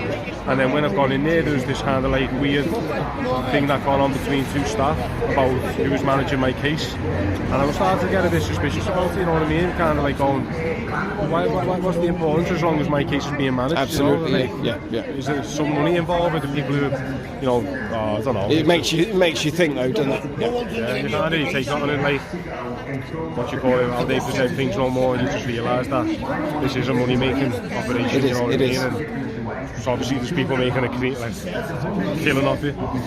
So until that stops, it's never going to work. No. While there's people making money off other people suffering, nothing's ever going to work in the system. So true, that is. So true. No, brilliant. Thank you, my buddy. Best of luck. No, best of luck. I hope the situation improves. People keep on like going to me, like kind of celebrate what's happened, but it's an adjustment, isn't it, when you've been in a situation, but not only that, this thing's not going to get better anytime soon. I think it's going to get a lot worse. Dublin, mate, you won't see it over there.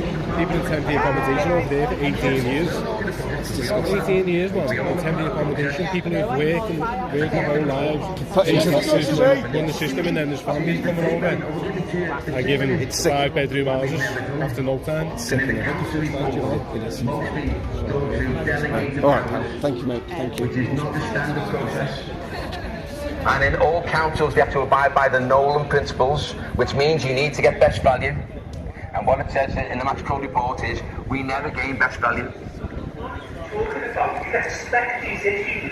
There we go. Another homeless telling his story.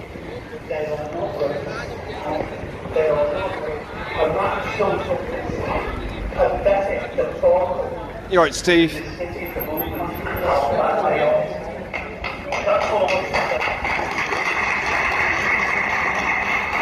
Just having another quick drink, sorry. It's cold. They just colluded with collusion to friendship in order, in my view, to get backhanders. So absolute power corrupts, absolutely. What's really disturbing is the last one was one saying, sorry, it's really good now. There's nothing to see. So that's what's concerning. So if... Sorry, battery's gone, 2 seconds. Then history. Okay. So we need to understand and all educate ourselves. I could tell when I first walked in the room, there wasn't an awful lot of people that had read the report. Now, the report is damning of how the council is ran. Like you said, when people are making money out the homeless, it's never going to end. Joe Anderson had to stand down from the Labour Party because of what's transpired. Joe Anderson can't sign this off. Yes, Lottie, it's very bitter. Into council officers to sign it off. No one else has been suspended. No one else has been told to stand down. So the cabal that's well done to the people of Liverpool is still there today.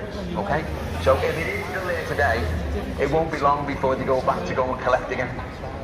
Tonight about understanding just what the council have done when they gained what is our main assets. To give you some examples, and I know I'm going on about it, but we all need to understand this. Liverpool owns 15,000 properties and amount of land. We are not skint. We have a lot of value underneath our feet. A huge amount of it. Councillors up there having the meeting. Low, and there's no reason for it. But the skill set is based on what's been an autocracy. It is, Lottie, absolutely. Autocracy. People need to be there based on their skill set and not on their friendship. Every single person in Liverpool needs to hear of the transgressions of the local Labour Party. We don't expect it from our own people, but this is what's happened. We expect it from the Tories. We don't expect it from people of our own. And this is what's happened. So it's going to be catalyst for people to get off their ass. Instead of the average thinking 15% of all, but it's going to be explained to them in 60. Listen, it's from the Tories. Tories are running the city. Listen, if our city had brilliant,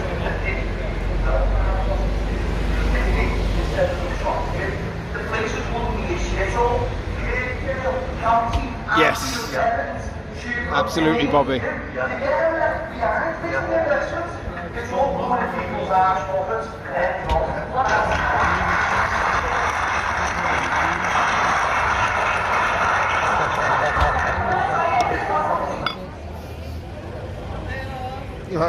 You stock it, refueling. Do you want a drink? No, I brought a flask, mate. Appreciate it, Billy. Thank you, mate. Do you want to go over? I'll just give them a walk. I'll ask him to come over in a minute. Okay, so I'm to come Do over. you know who done the recording on the what they're playing there? Let's see who can make that. Lawrence Kenwright. Who's he? He was part of Liberate Liverpool. Liberate Liverpool. Yeah.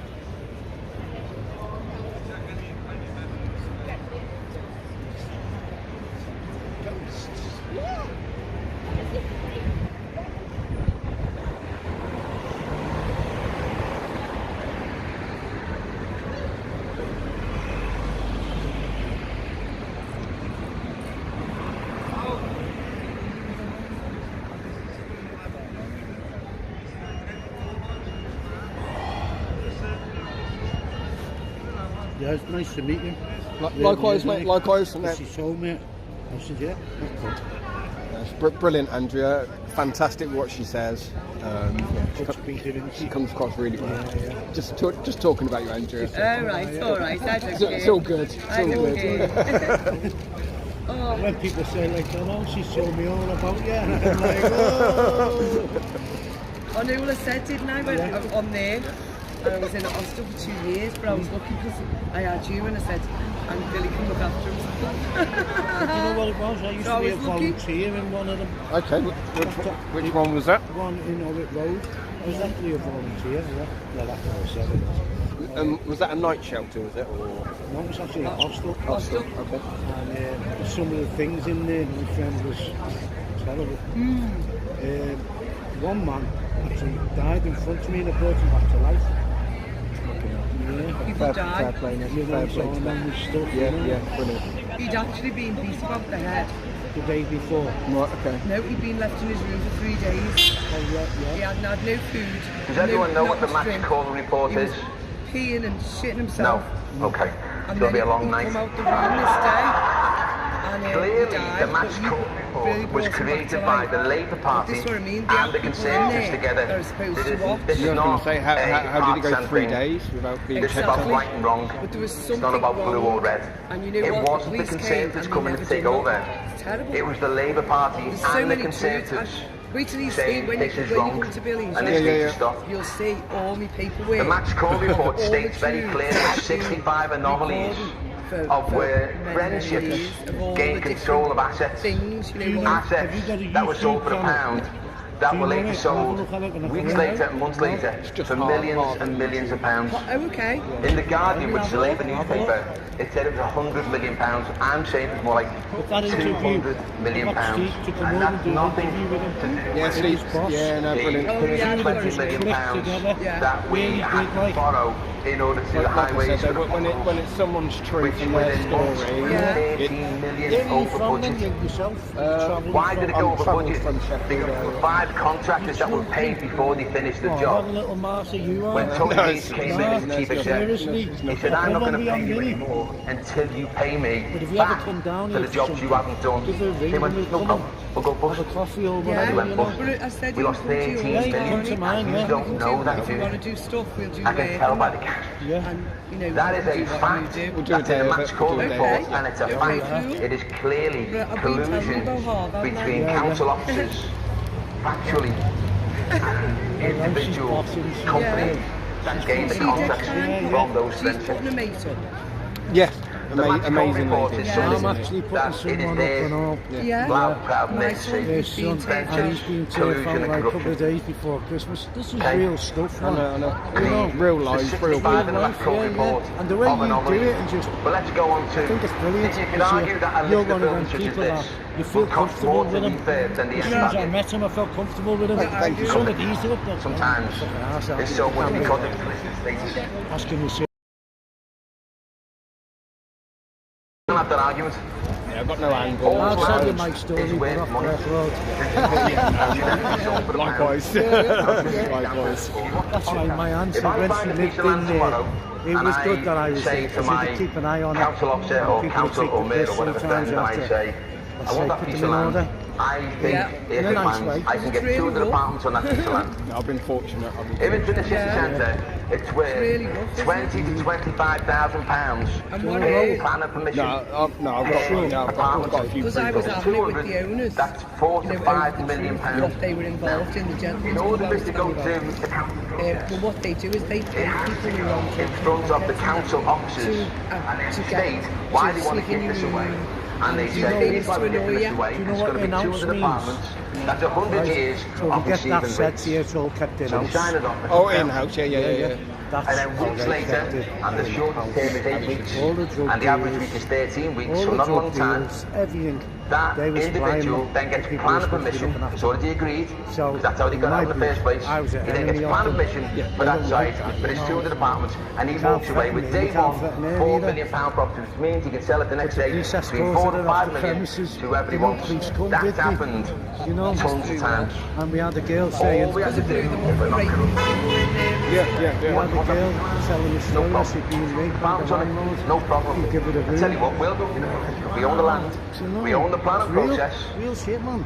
At the end of it all, we'll give you for 4 million, or we'll give it to you for 3 million, or we'll give it to you for 2 million. It does. But we've never done it. And in the council report, mostly done to delegated powers, We've all, which is not the standard process. because we could be in the gutter. And in all councils, either you noble live with fella? principles, Do you live on which your means own, you need to Emma? get best value. Did he take you in? And what it says in the Matchcode report is, we never gain best value. Only for that, you could have been in this position.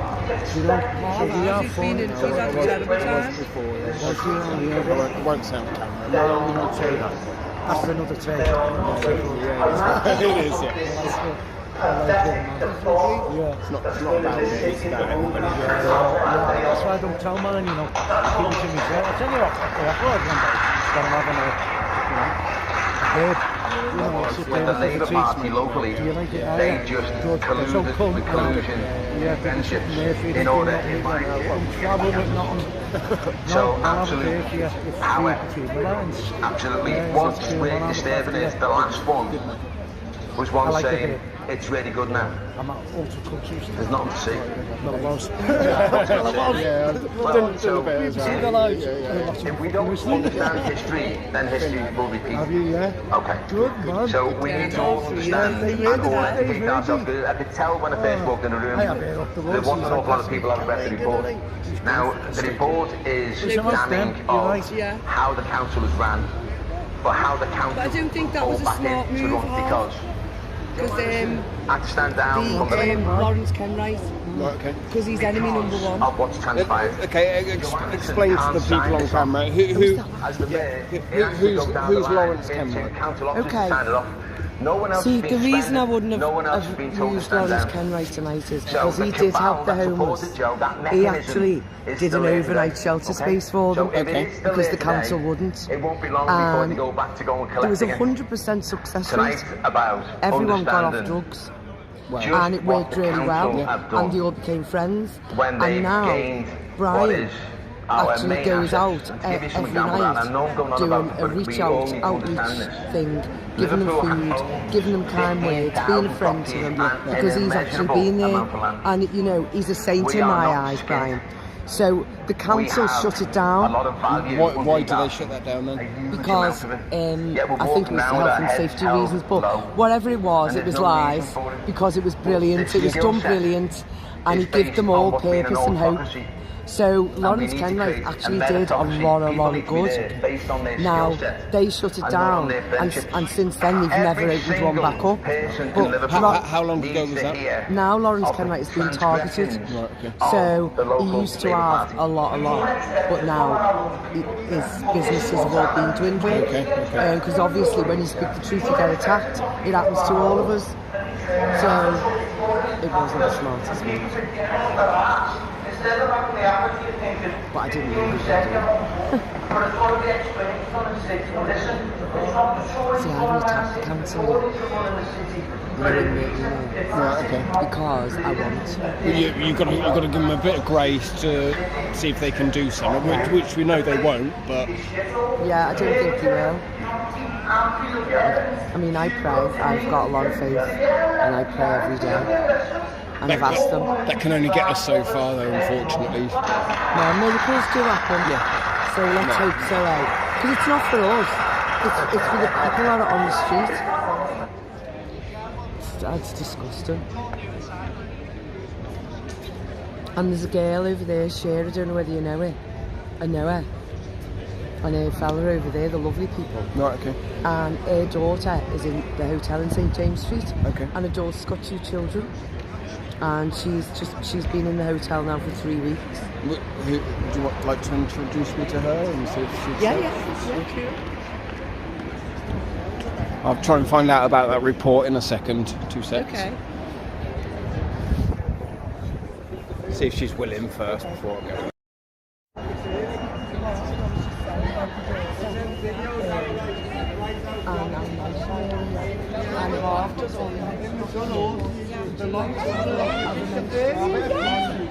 Did you want to just say what your daughter's situation is? She's going through it now. And say if you don't want to be on film, I can. Very good at public speaking. It's fine. So your daughter's currently homeless and she's in the hotel. Is that correct?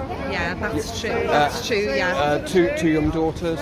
Yeah, she's got 2 young daughters. One's 8 and the other one's 6. Okay. And social services were involved and they promised her a place on the Friday and the social worker went off on holiday on the Wednesday. They were caught short on the Friday, tried to get in touch with Housing Options. Does everyone know what the match call report is? Nobody was like, get back to us. Okay. And then a really kind businessman in the city come along and offered them somewhere to stay for 5 nights. Okay. And they went into a hotel for 2 nights and an Airbnb for 3. And then by that time, like the school were involved in it, and then they actually said, the headmistress actually said, if you don't get these children somewhere to stay by, close the business tonight at 3 when the kids are coming out of school, then they're not getting released from the schools. So Housing Options got in touch and they give her a place to stay in town. And we're all trying to keep in touch with them. We reckon they've got approved the case now for 56 days, I think it is, whether she's actually deemed homeless or not, with the 2 children. And they're like, well, you are homeless because you're living in a hotel. And they were served to Section 21 by the little girl's grandfather, actually, who's a businessman in the city. And his partner actually come and claim the house back because it belonged to him, the children's granddad. And then, the bailiffs came and gave her a week to get out of the house. And the social services said that they were going to find somewhere on the Friday. And she goes off on annual leave on the Wednesday and we couldn't get out to people. So I wrote a big email along with loads of people to Thomas Rowe, and he didn't get back. I've got a contact down a guy, and he gave me some info about a report from the Echo. Yeah, I've been in touch with the Echo tonight as well. Hopefully they'll get back to us. I mean, it's not just my daughter, it's a load of other people, you know. But that hotel is absolutely rammed with single people, with children, and married couples with children, and they're all coming out, getting on buses. They're not getting no financial help. You can't get a bus ticket out of the social services or anywhere. And they're all going in school uniforms, trooping out. There's all alcoholics on the streets and druggies and everything. It's absolutely abominable. Poor people sleeping in the doorways outside the hotels. It's an absolute disgrace. It is a disgrace. You know, and I've paid my taxes since I was 16. I'm 56 now, and I never thought my daughter would be on the streets by her own, like children's granddad. You know, it's absolutely disgraceful what's happening to everybody. And it's been going on for years. You know, and like, it's not getting any better. There's rough sleepers out there, you know, we saw them the other night at my babe, and they were giving them like soup and everything. It's not enough. There's too many. Yeah, it's terrible, you know, people falling on them in the tents and everything. You know, it's just an absolute disgrace. We're one of the richest cities in the UK, and you know, it's come to this. And all the tax, the council tax, everything, the road tax, you take off us, and our people are living like this. You've got no services for your money, have you? No, absolutely nothing. What do we pay our taxes for our children to end up in a bloody hotel, you know? It's absolutely disgraceful. I really hope that we can get some justice here. You know, there don't seem to be many people coming forward. There's loads of business people in the city. They could open up some of the like students' accommodation that isn't being looked at. Look at the town hall now. Why can't we throw everyone in there and have a Christmas party in the wall? You know, and like, you know, they're all sitting in there having you know, the croissant and all the rest of it, and the cups of coffee, analysing things about the city, what about our homeless people, put them all in there and give them a Christmas party and make a soup kitchen for Christmas. It's absolutely disgraceful, you know. I used to love Liverpool, you know, I'm very patriotic about it. I've lived down to Liverpool twice, I always come back, but now it's absolutely an abomination what's happening here to all our children. It really is. Half of them are autistic as well, you know, they do these like the right things and correct things and stuff. And you know, how can you be homeless and have local facilities? My daughter has got nothing in there. You know, they've got a toaster downstairs, and then the social services are having people complaining that the children are undernourished because they're just not getting no like dietary supplements, because there's nowhere to have anything, you know. And people are going in the rooms. You know, people in the hotels that own the hotels, they've got keys, key codes, going in people's rooms and robbing and prosing them and all of this, you know. Is that to try and kick them out the hotels? Yeah, I think it's just to get a reaction off them, to get them out of the hotel and that, you know. It's intimidation. The whole city is becoming one big DOS house. An absolute DOS house. It's disgraceful. Well, so shame on you, Liverpool City Council. If we don't understand history, then history will repeat. Okay. So we need to all understand and all educate ourselves. I could tell when I first walked in the room, there wasn't an awful lot of people that had read the report. Now, the report is damning of how the council is ran, but how the council will fall back into run, because Joe Anderson had to stand down from the Labour Party because of what's transpired. Joe Anderson can't sign this off. Where can people find this report? As the mayor, is there somewhere they to can go down the line into council offices to Can they find it online somewhere? Yeah, online. I'll try and send you the link. Stand down. Leave it with me, So the the link. cabal that supported Joe, that mechanism is still there today. Okay? So if it is still there today, have you got a message it for the won't be long council before they go back to going. Yeah, we're not going to go anywhere until we do get these night shelters for the homeless. People are dying now on the streets. When they've gained it's getting what quite is serious. our main assets. Also, we have got to look at this section 21, this non-faulty eviction. This is what's putting everyone on the streets. I think the council know exactly what to do. We are not skint. But we're not going anywhere until we a lot get of value answers. underneath our feet.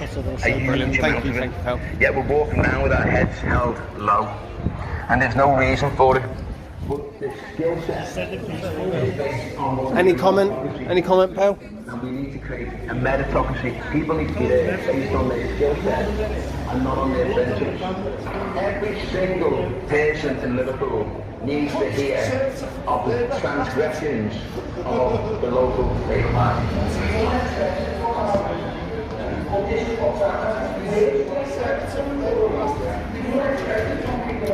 Hi there, you're right. Have you got a comment about the amount of homelessness in Liverpool? And what are the council doing to provide simple things like a night shelter for these people, especially in the coming months? Well, I'd like to say that you're Lib Dem councillor. I'm a Lib Dem, yeah. We managed to solve the homelessness crisis during COVID, and once COVID was gone, suddenly it couldn't be solved. Why?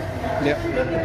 Good question. And it's all about resources, and I think cynically during COVID homeless people were a risk. After COVID they're no longer a risk, so people don't care, and I find that abhorrent. It is abhorrent. It is. I mean, we're talking about human beings here who, there but for the grace of God, any of us could be. We're all largely circumstances. We're all one step away from homelessness. Yeah. One paycheck away. Well, don't they say the end of the civilization is 2 meals away? Yeah. So I and especially this time of year, Christmas and the cold and the rain, it's so much more. And as for tents being a lifestyle choice, well, I don't know if you saw that Time, the Jimmy McGovern, the second series. No, I didn't. Right, well, it had on there, it was a woman being released from prison, and they said, well, there's no place in the prison hostels, so here's a tent. It's not a lifestyle choice. And, you know, okay, people have been to prison, and they've clearly done wrong, but they paid the price, and the best we can do is give them a tent. And you know, is it any wonder people reoffend? They've got no option. So I think we need a more caring, compassionate society. And that's not to say there aren't caring and compassionate people in society. Yeah. There are. But I think the problem is the people who are at the very top aren't caring and aren't compassionate. It's my correct me if I'm wrong. It's my belief that Liverpool Council have got the finances and the ability that they're not run by government. That if they want to solve this situation, it's in their hands to do so. Is that true? I'm not aware of all the detail of that, but certainly as a general principle, I think it should be a very high priority target to look after people. Okay, obviously we've got all these people out here protesting. I think the bare minimum that they want is a night shelter. I mean, you've got so many empty council buildings. There's probably local businessmen that could even help. What is the solution? How can this be solved? Because it has to be solved. I agree. It has to be solved. I mean, for a city the size of Liverpool, this shouldn't be happening. This shouldn't be happening. So how do we get a night shelter? I think it's good to see so many people here who are raising this issue. They genuinely care for the people of this city, and I think that is very important. And I think, I mean, you see different stratagems in different cities around the world to solve this problem, and I think we've got to accept all ideas and at least investigate them and see what's realistic and what's practicable. I mean, you mentioned a night shelter. Yeah, I was made aware that there previously was a night shelter just before COVID, and it was working fantastic. It had fantastic results. Brought the crime rates, put people on a path, give them hope, give them something to live for, and the council actually shut that down on health and safety grounds. Well, you'd have to say there, what's better? A night shelter that maybe does have some problems and some issues, or get rid of it. It's a greater health and safety hazard, I think, with no kind of shelter. Absolutely, at all. it is. So, I mean, you're right. There are a lot of council buildings and other buildings. I mean, there's one in, is it St Thomas Street just down there? Is that an ex-council? That's an ex. I mean, the size of that. I mean, that's something perfect in the city. There's parts of the Cunard building which are unoccupied. Even the Cunard building. Okay. And I mean, if you go to the private sector, you can find empty buildings within 100 yards walk of where we are. Now, admittedly, they're in private ownership, but nonetheless, they are a resource which could be marshalled in some way. Yeah. So, I mean, it does seem a lot of the help that the homeless are getting is through charities, and there's not a lot from the actual council itself on guidance, on where to go and all that. But these people are really struggling. Yet again, mental health. Do they have nurses, doctors on call at night? Things that, you know, little things that people don't realise actually make a difference. You look at the circumstances that drives people onto the streets: debt, former service men and women, divorce, loss of jobs. These aren't choices. And it's only going to get worse. Yes, very much so. People, I think, without wanting to sound patronising, I think people need to be looked on as being victims it's not a choice they've made. Absolutely it isn't. And okay, some of them have made mistakes in one way or another, but who's perfect? You know, I'm certainly not. I make mistakes in my life. We all make mistakes, but we all deserve that chance. There's got to be compassion of basic humanity.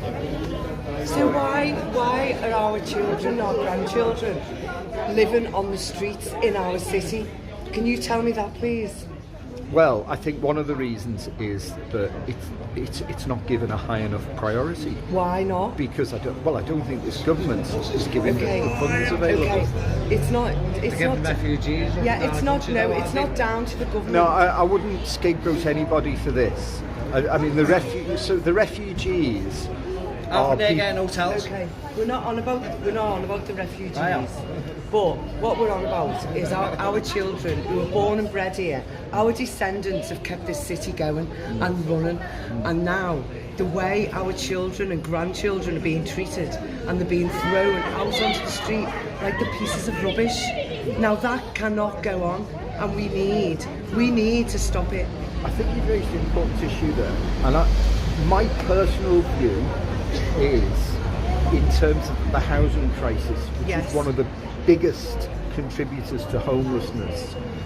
I think if you look at what's happened over the last 40 years, now if you go back to the 80s, you had rent controls, especially for the social housing sector, were removed. That has trickled through because housing has been commoditised. It's something for people to make a profit on. It's not primarily about putting a roof over people's heads.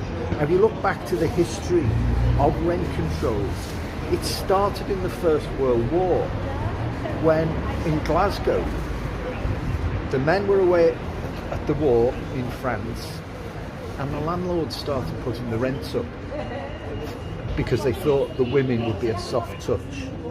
Well, Glaswegian women, like Liverpool women, they're not a soft touch. No, not at all. And they went on a rent strike. And as a result of that, the first rent controls were introduced. And I think we've got to decommoditise housing. Absolutely. It's not about profit, regardless of whether or not that improves the GDP of the country, because I don't think it's beneficial in that regard.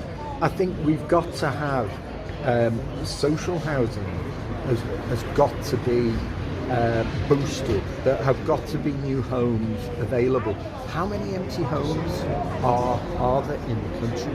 How many empty buildings in this city? Yeah, there's a lot that could be converted. Yeah, why to aren't flats? they doing that, please? Well, it's down to money, isn't it? But they've got the money. Well, I'm talking. Quite a big city.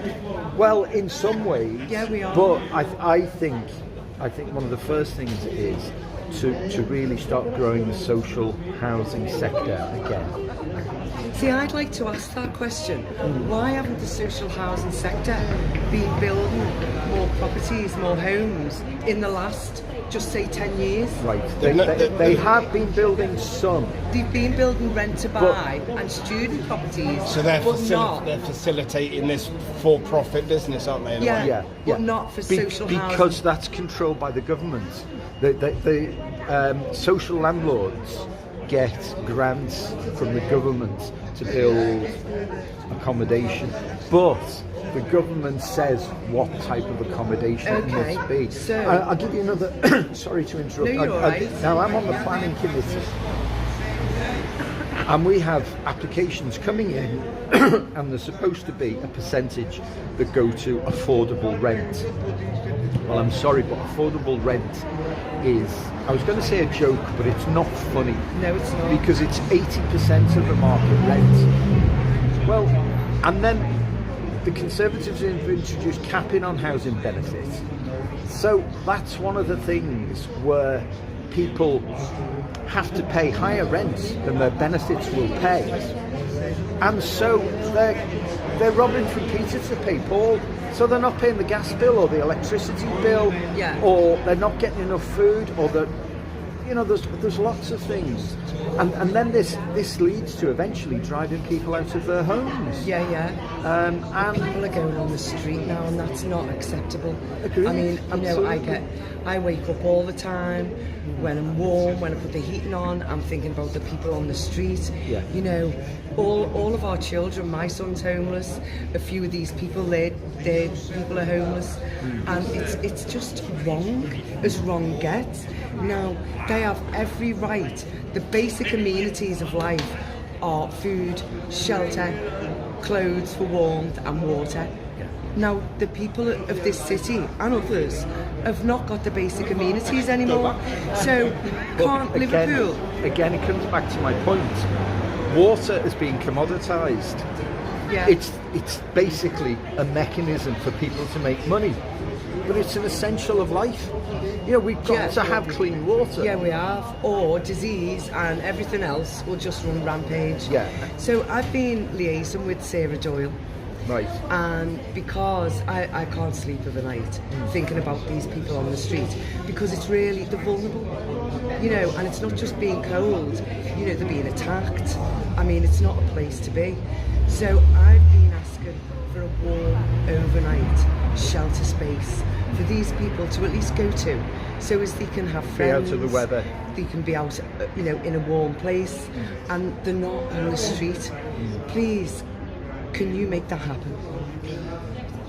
I will certainly ask about it. I'll certainly do my best. But because I pray, right. and I've been praying for it too, because I have faith. All right. So these people really need to get into a warm space. I mean, I don't understand why it can't happen when we've got all these buildings that are empty. We just need one. I understand. And I've been liaising with Sarah, telling her that there's a guy who's been walking the streets for 7 years doing an outreach, and he's got 60 volunteers, and everyone would do their bit for free. So they don't want paying. But you see people, I know behind the old Marks and Spencers on Whitechapel. Yeah. I see some. I mean, I'll probably see them tonight when I'm on my way home, and they're giving out sandwiches and hot drinks. Yes, and they're all volunteers. Yeah, they do. You know, and that's but it shouldn't be down to the people to be doing that, should it? It shouldn't, but it's like so many things, and this is not justifying the situation. Sorry, I'm not being rude. It's a good job they're there to do it. Sarah was that Sarah? Yeah, you I know don't she mind, was. do you? Of course, it's been lovely speaking to you. Thank you. Okay, I appreciate that, Council. Thank you for that. I appreciate it. And anything you can do to put pressure and get these people's message across, greatly appreciated. Okay. Have a good evening. Thank you.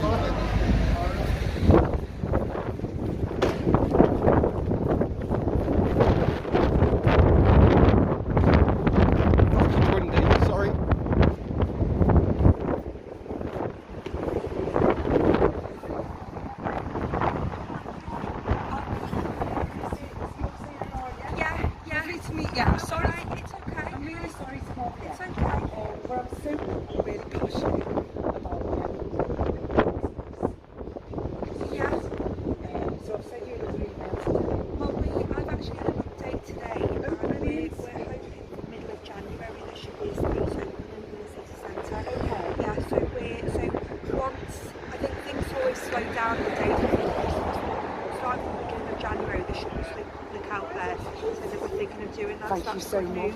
No, it's okay. Thank you. No, it's okay. That. No, it's I thought okay. you Don't worry. I thought I'd lost things. I always forget things. No, I recognise no, your that's picture. okay. Thought, don't worry. I'll go and say hi and introduce myself. That's okay. And let you know who I am. No, I mean, it's something that, I mean, ideally, there wouldn't be a need for it, because I would hope that we want to see, Angela's also a candidate, we want to see social housing, so people can be moved in somewhere that they can afford that's safe, but we do know there's a need for it, and that's why I'm trying to work quite quickly on it. If we can get these people off the streets. Yeah. Because there is a lot of complex reasons why people are on the streets. So it's not just a case of like building a shelter, it's about getting them to go into that shelter as well. But that's where a lot of the support comes in as well. But you know what, Angela, a lot of the people are just like me. My son's homeless, A friend of mine, her daughter's homeless, and you know they haven't got any issues at all. They've just got a Section 21, no fault eviction. Oh no, I know. And yeah, their life just spiralling down. My sister lived with me for a couple of years, and she so I know firsthand what it's like. And Well, yeah, it's one of the biggest reasons in the council is the Section 21 eviction. But I care for my niece and nephew, and in May this year we were served a Section 21. Right. So even me, as like the cabinet member for housing, who knows how to how the system is and how different it is, even I was really close to not being able to find anywhere to live, and it is just, there's lots of things. The government needs to end Section 21s, and there needs to be more funding into social house building, but there has to be, I mean, Angela's the cabinet member for adult social care, so I would always be working closely with Angela anyway, and making sure that people, where there was more complex issues, that they have that support. There's a lot of things that we see is that sometimes people has a mental health aspect, or that they have that support if they are with somewhere, but Well, thank you so much. I hope you don't mind. Thank you. Have a lovely day. Thank you Just so much. one last, sorry, just wait for this to go past. Sorry, I appreciate you speaking. What is the number of homeless that you're aware of in the city? What are the numbers? So we have around 550 individuals / families in bed and breakfast accommodation. There's about another 400 that are in other forms of temporary accommodation, so there's about 1,000 in total in temporary accommodation. And in terms of the sleeping rough figures on the streets, when there's the outreach, around 20 to 26 of a night. That's mainly the city centre. Do you take into your consideration the number of people that are sofa surfing? Yeah. And how do you get those figures? Through Housing Options. So Housing Options is our team in the council that if someone is declaring themselves as homeless or saying that we haven't got a place of their own, that then feeds into our overall figures. Okay. That's lovely. Okay, Thank you. brilliant. Thank you, Sarah. Thank you, Angela. Thank you. So that was Sarah Doyle, councillor. She housing minister, I believe. Yes, what did she say, January? So she's give a date of possibly January for something for. Did she say the middle? Middle of January. Okay. What was that? Was that in relation to a building? That the warm overnight space, yeah. So she didn't say what building or what they've got, but they've. But she did say it should be ready for the middle of January, didn't she? Did you hear that too? It's on camera. So, okay, so it's on camera, so yeah, she's going to be held to account. Brilliant. Fantastic. Did you run after me? Run after me? I did.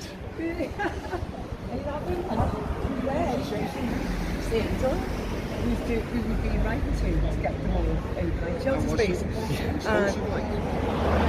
Hi Lisa, are you okay? Thanks for joining. Oh, it's fucking cold. Oh.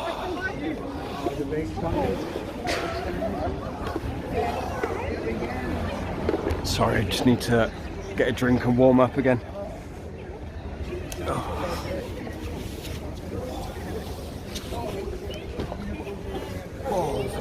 Yeah, it's a bit cold.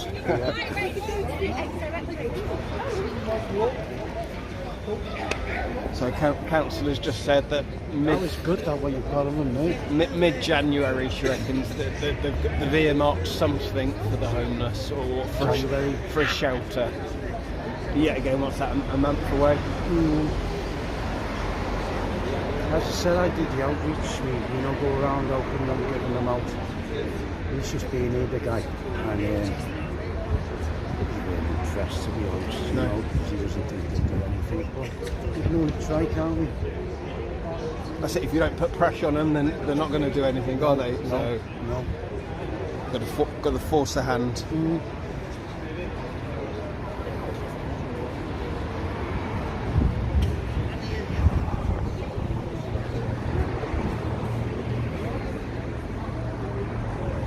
Yeah, just waiting to see if there's any more councillors coming out.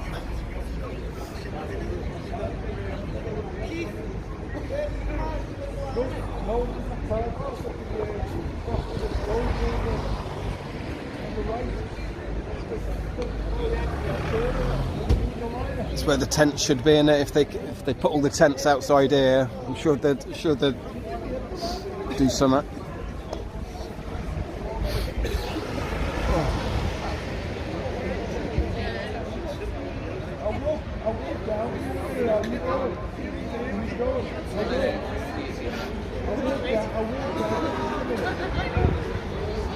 So yeah, we've heard a few stories from the homeless. You had the Liberal Democrat councillor there speaking.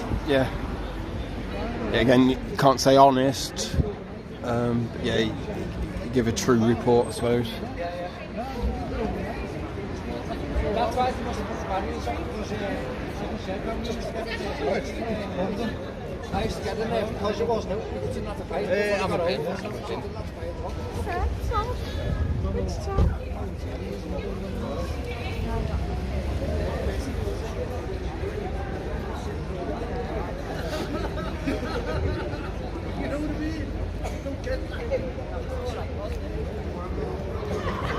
Right.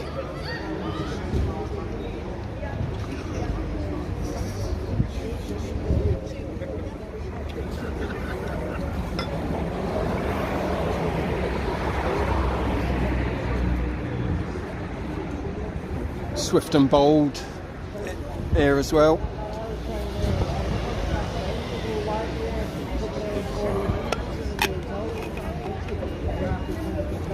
Thank you, Lottie.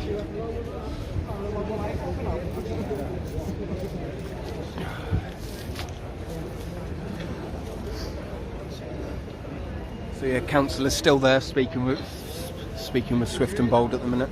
Go over now.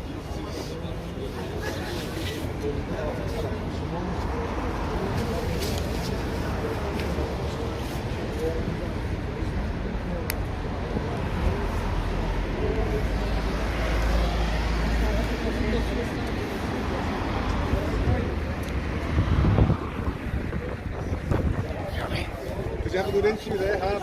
Yeah, well, she seemed to say that something's going to be sorted mid-January, so... And that's on film? That's on film, so that's all you can ask for.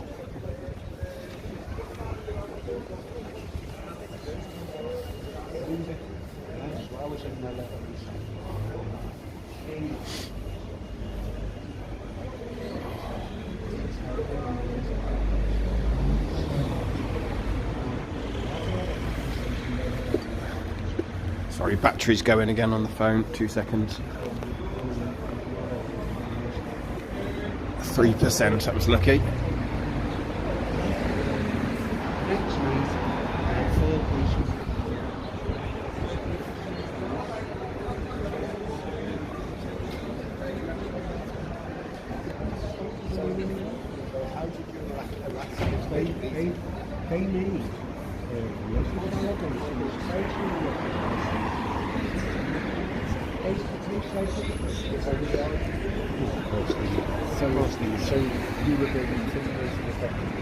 Well, you know the second principles, don't you?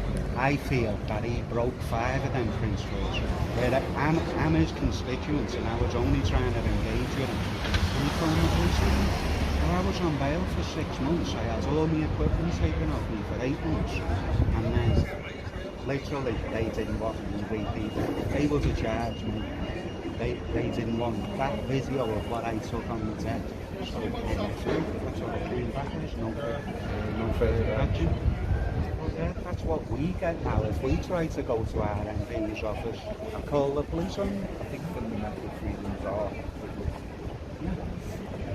No, that's what we're all about. We're all trying to, say to these people in here that, we don't want this just signing our freedoms and all the way. Even if it just makes you people thinking what we're all about. That's good enough for us. It's good enough. Well, definitely not here. I'm talking to you guys. I might not agree with everything. Hi there, ladies. Any comment on about the homelessness in Liverpool? No comment.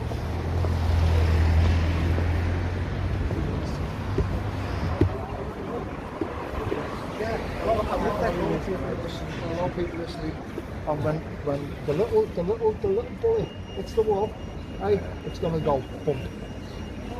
Well, I hope it doesn't come to that because I hope it doesn't come to that. But the way we're getting pushed into a corner. That corner's not going to be there anymore. But it won't be people like us too. No, We've always said that it'll never be people like us. If the government agents, avoid that. The government agents, the government agents, police force. Oh, right. Police force. Not police anymore. Going out, you're all right. All good, mate. All good. Anyway, so nice speaking to you anyway. Okay. What's your name, Councillor? Pat Maloney. Pat Maloney. Yeah. Thanks, Pat. Live then. Okay. Is Armina these days? I know, yeah, she okay. I haven't seen her for a week or two. She's still a little Democrat. Oh yeah. Keep hold of her. Yeah. Well, much welcome from across the new ward after that. But I wasn't impressed that because formal complaints were made against her. And one of the things that she spoke to people outside the town Aren't you hall. meant to speak to people? Well, I always do. Yeah, of course. See, because she's with the people, these don't like her in there. They want with the people like you to throw the wit, and you're all getting dragged down the same road, really. All I can say is, I'm here. I'm talking. How long have I been standing outside? A good half hour, 40 minutes. Maybe an hour and a quarter. No, not that one. Maybe half an hour. Speak with us.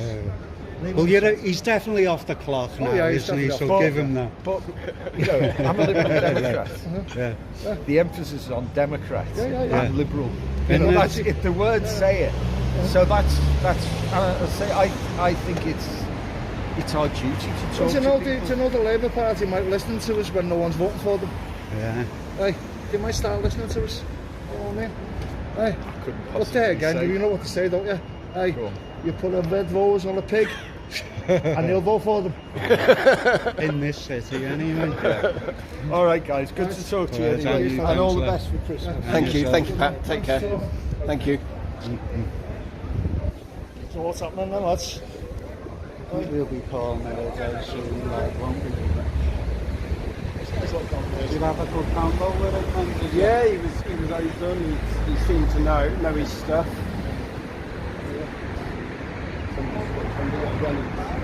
What questions he's doing, what's he doing when he's inside when it's like saying up to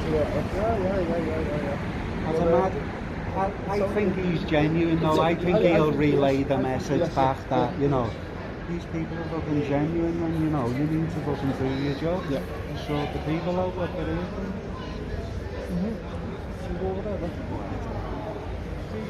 It's safe.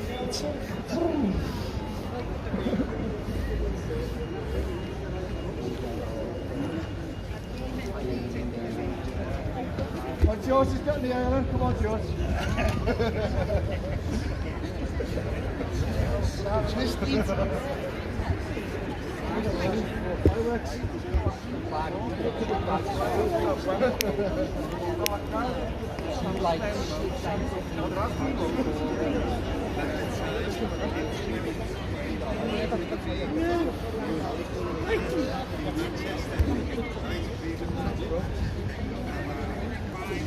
Is this Philip?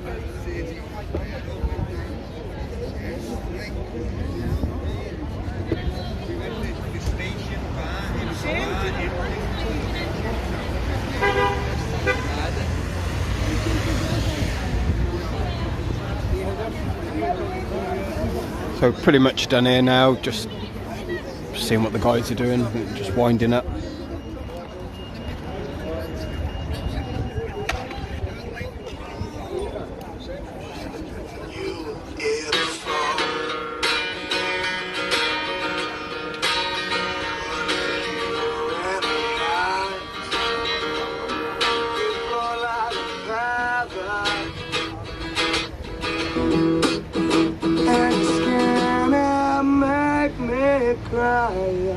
You're just like an angel, and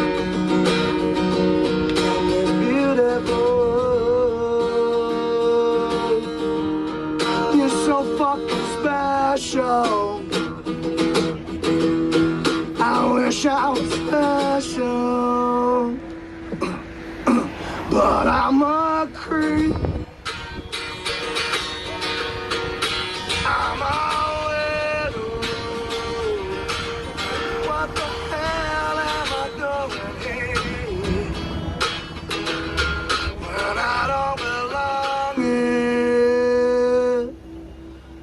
It's okay if it hurts.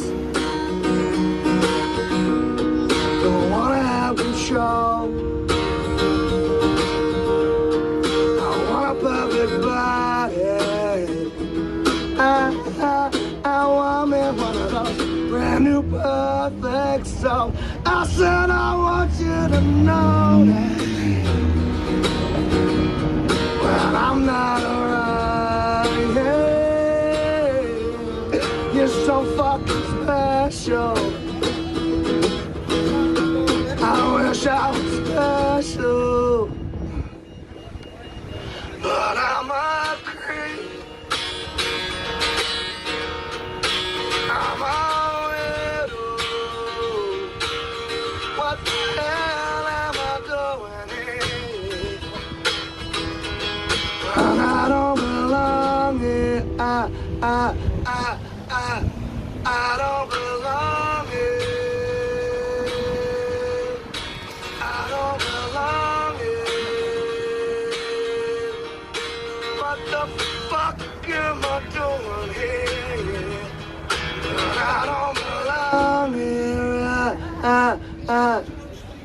Whatever makes you happy. Whatever you want. You're so fucking special. I wish I was special.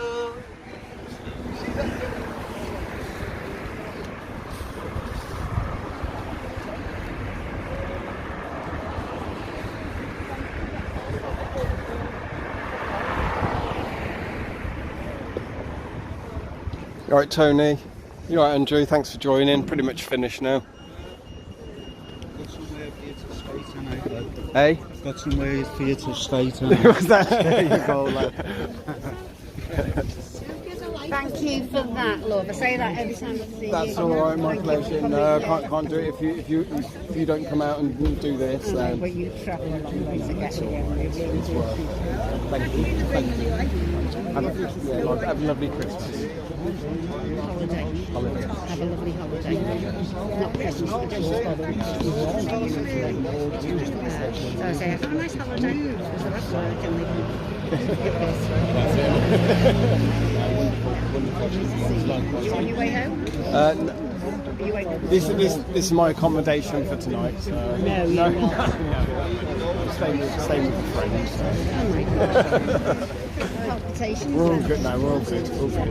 Okay. Yeah, it's sad when you think that somebody else got to sleep in that. It is. It is. And you know, not all these homeless people for no fault of their own. You know, they've lost their house, they've lost their job, can't afford the mortgage. And maybe they've got kids and their kids have had to go and live with their grandparents and there's no room for mum or the dad or whatever. You know, it's not bad people that are on the street. Just flew up on the stairs. Some of them have got their partly for their own fault. Nobody strips to live like that. I'm staying in that later on. I mean, I'm going to carry it on. Because I'm starting to get paranoid. That's it. Imagine what it is for them every single day, every night. And I read somewhere that there's a certain contingent that come in on the bus, on a bus, a specific bus. They're dropped off in town about 8 o'clock. They sit round getting all the begging money, and then the bus comes and picks them up. Oh yeah, proper organised gangs. Yeah. At 1 o'clock in the morning, and they go home. Now, isn't that evil? Absolutely evil. Takes away from the people that really need it. Absolutely. Just saying that. I was just talking to one of the councillors, and they said they're going to do something about the homeless. George? Yeah, in January. It was Councillor Susan Doyle. She said that they had earmarked something for the middle of January. She didn't say what it was or whatever, but it's on camera, she's on film, so she's going to be held to account if she doesn't follow through. Watch that space, we'll be back here anyway. Yeah, absolutely. I'm sure we'll have a banner, you know. She so-and-so says, you know, I'm aware that, is it? Yeah, Accommodation. I presume their next meeting will be around that time in January as well, won't it? So, yeah, well, we'll be able to, you know, hold them to account again. That's what I want. Absolutely.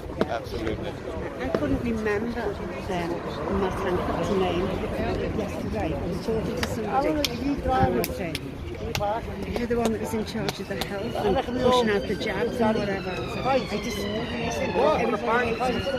think of his name, but we'll move on. We'll move on with the conversation and it'll come back to me every now and then, you know. This is old age, this, you know. And I said, we'll come back to it. My dentist yesterday. It's my dentist, Patricia. And I take her like papers in, and she's in there. We went in there, sat down in the chair. Gave her her papers and we started talking about this for about 20 minutes before she looked at me. And it was me that said, anyway, come on, let's get on with this because you might have somebody, you know.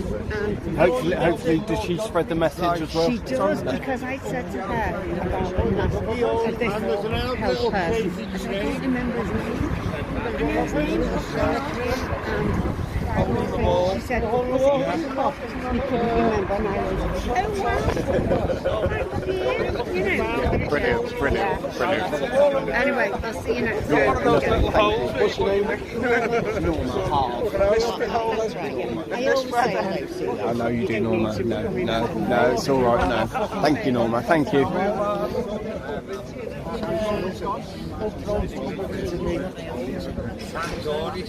Smell going past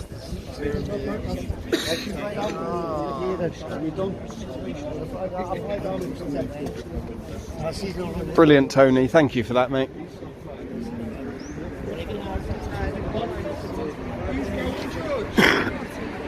Right, I'm going to turn it off there, guys. Appreciate.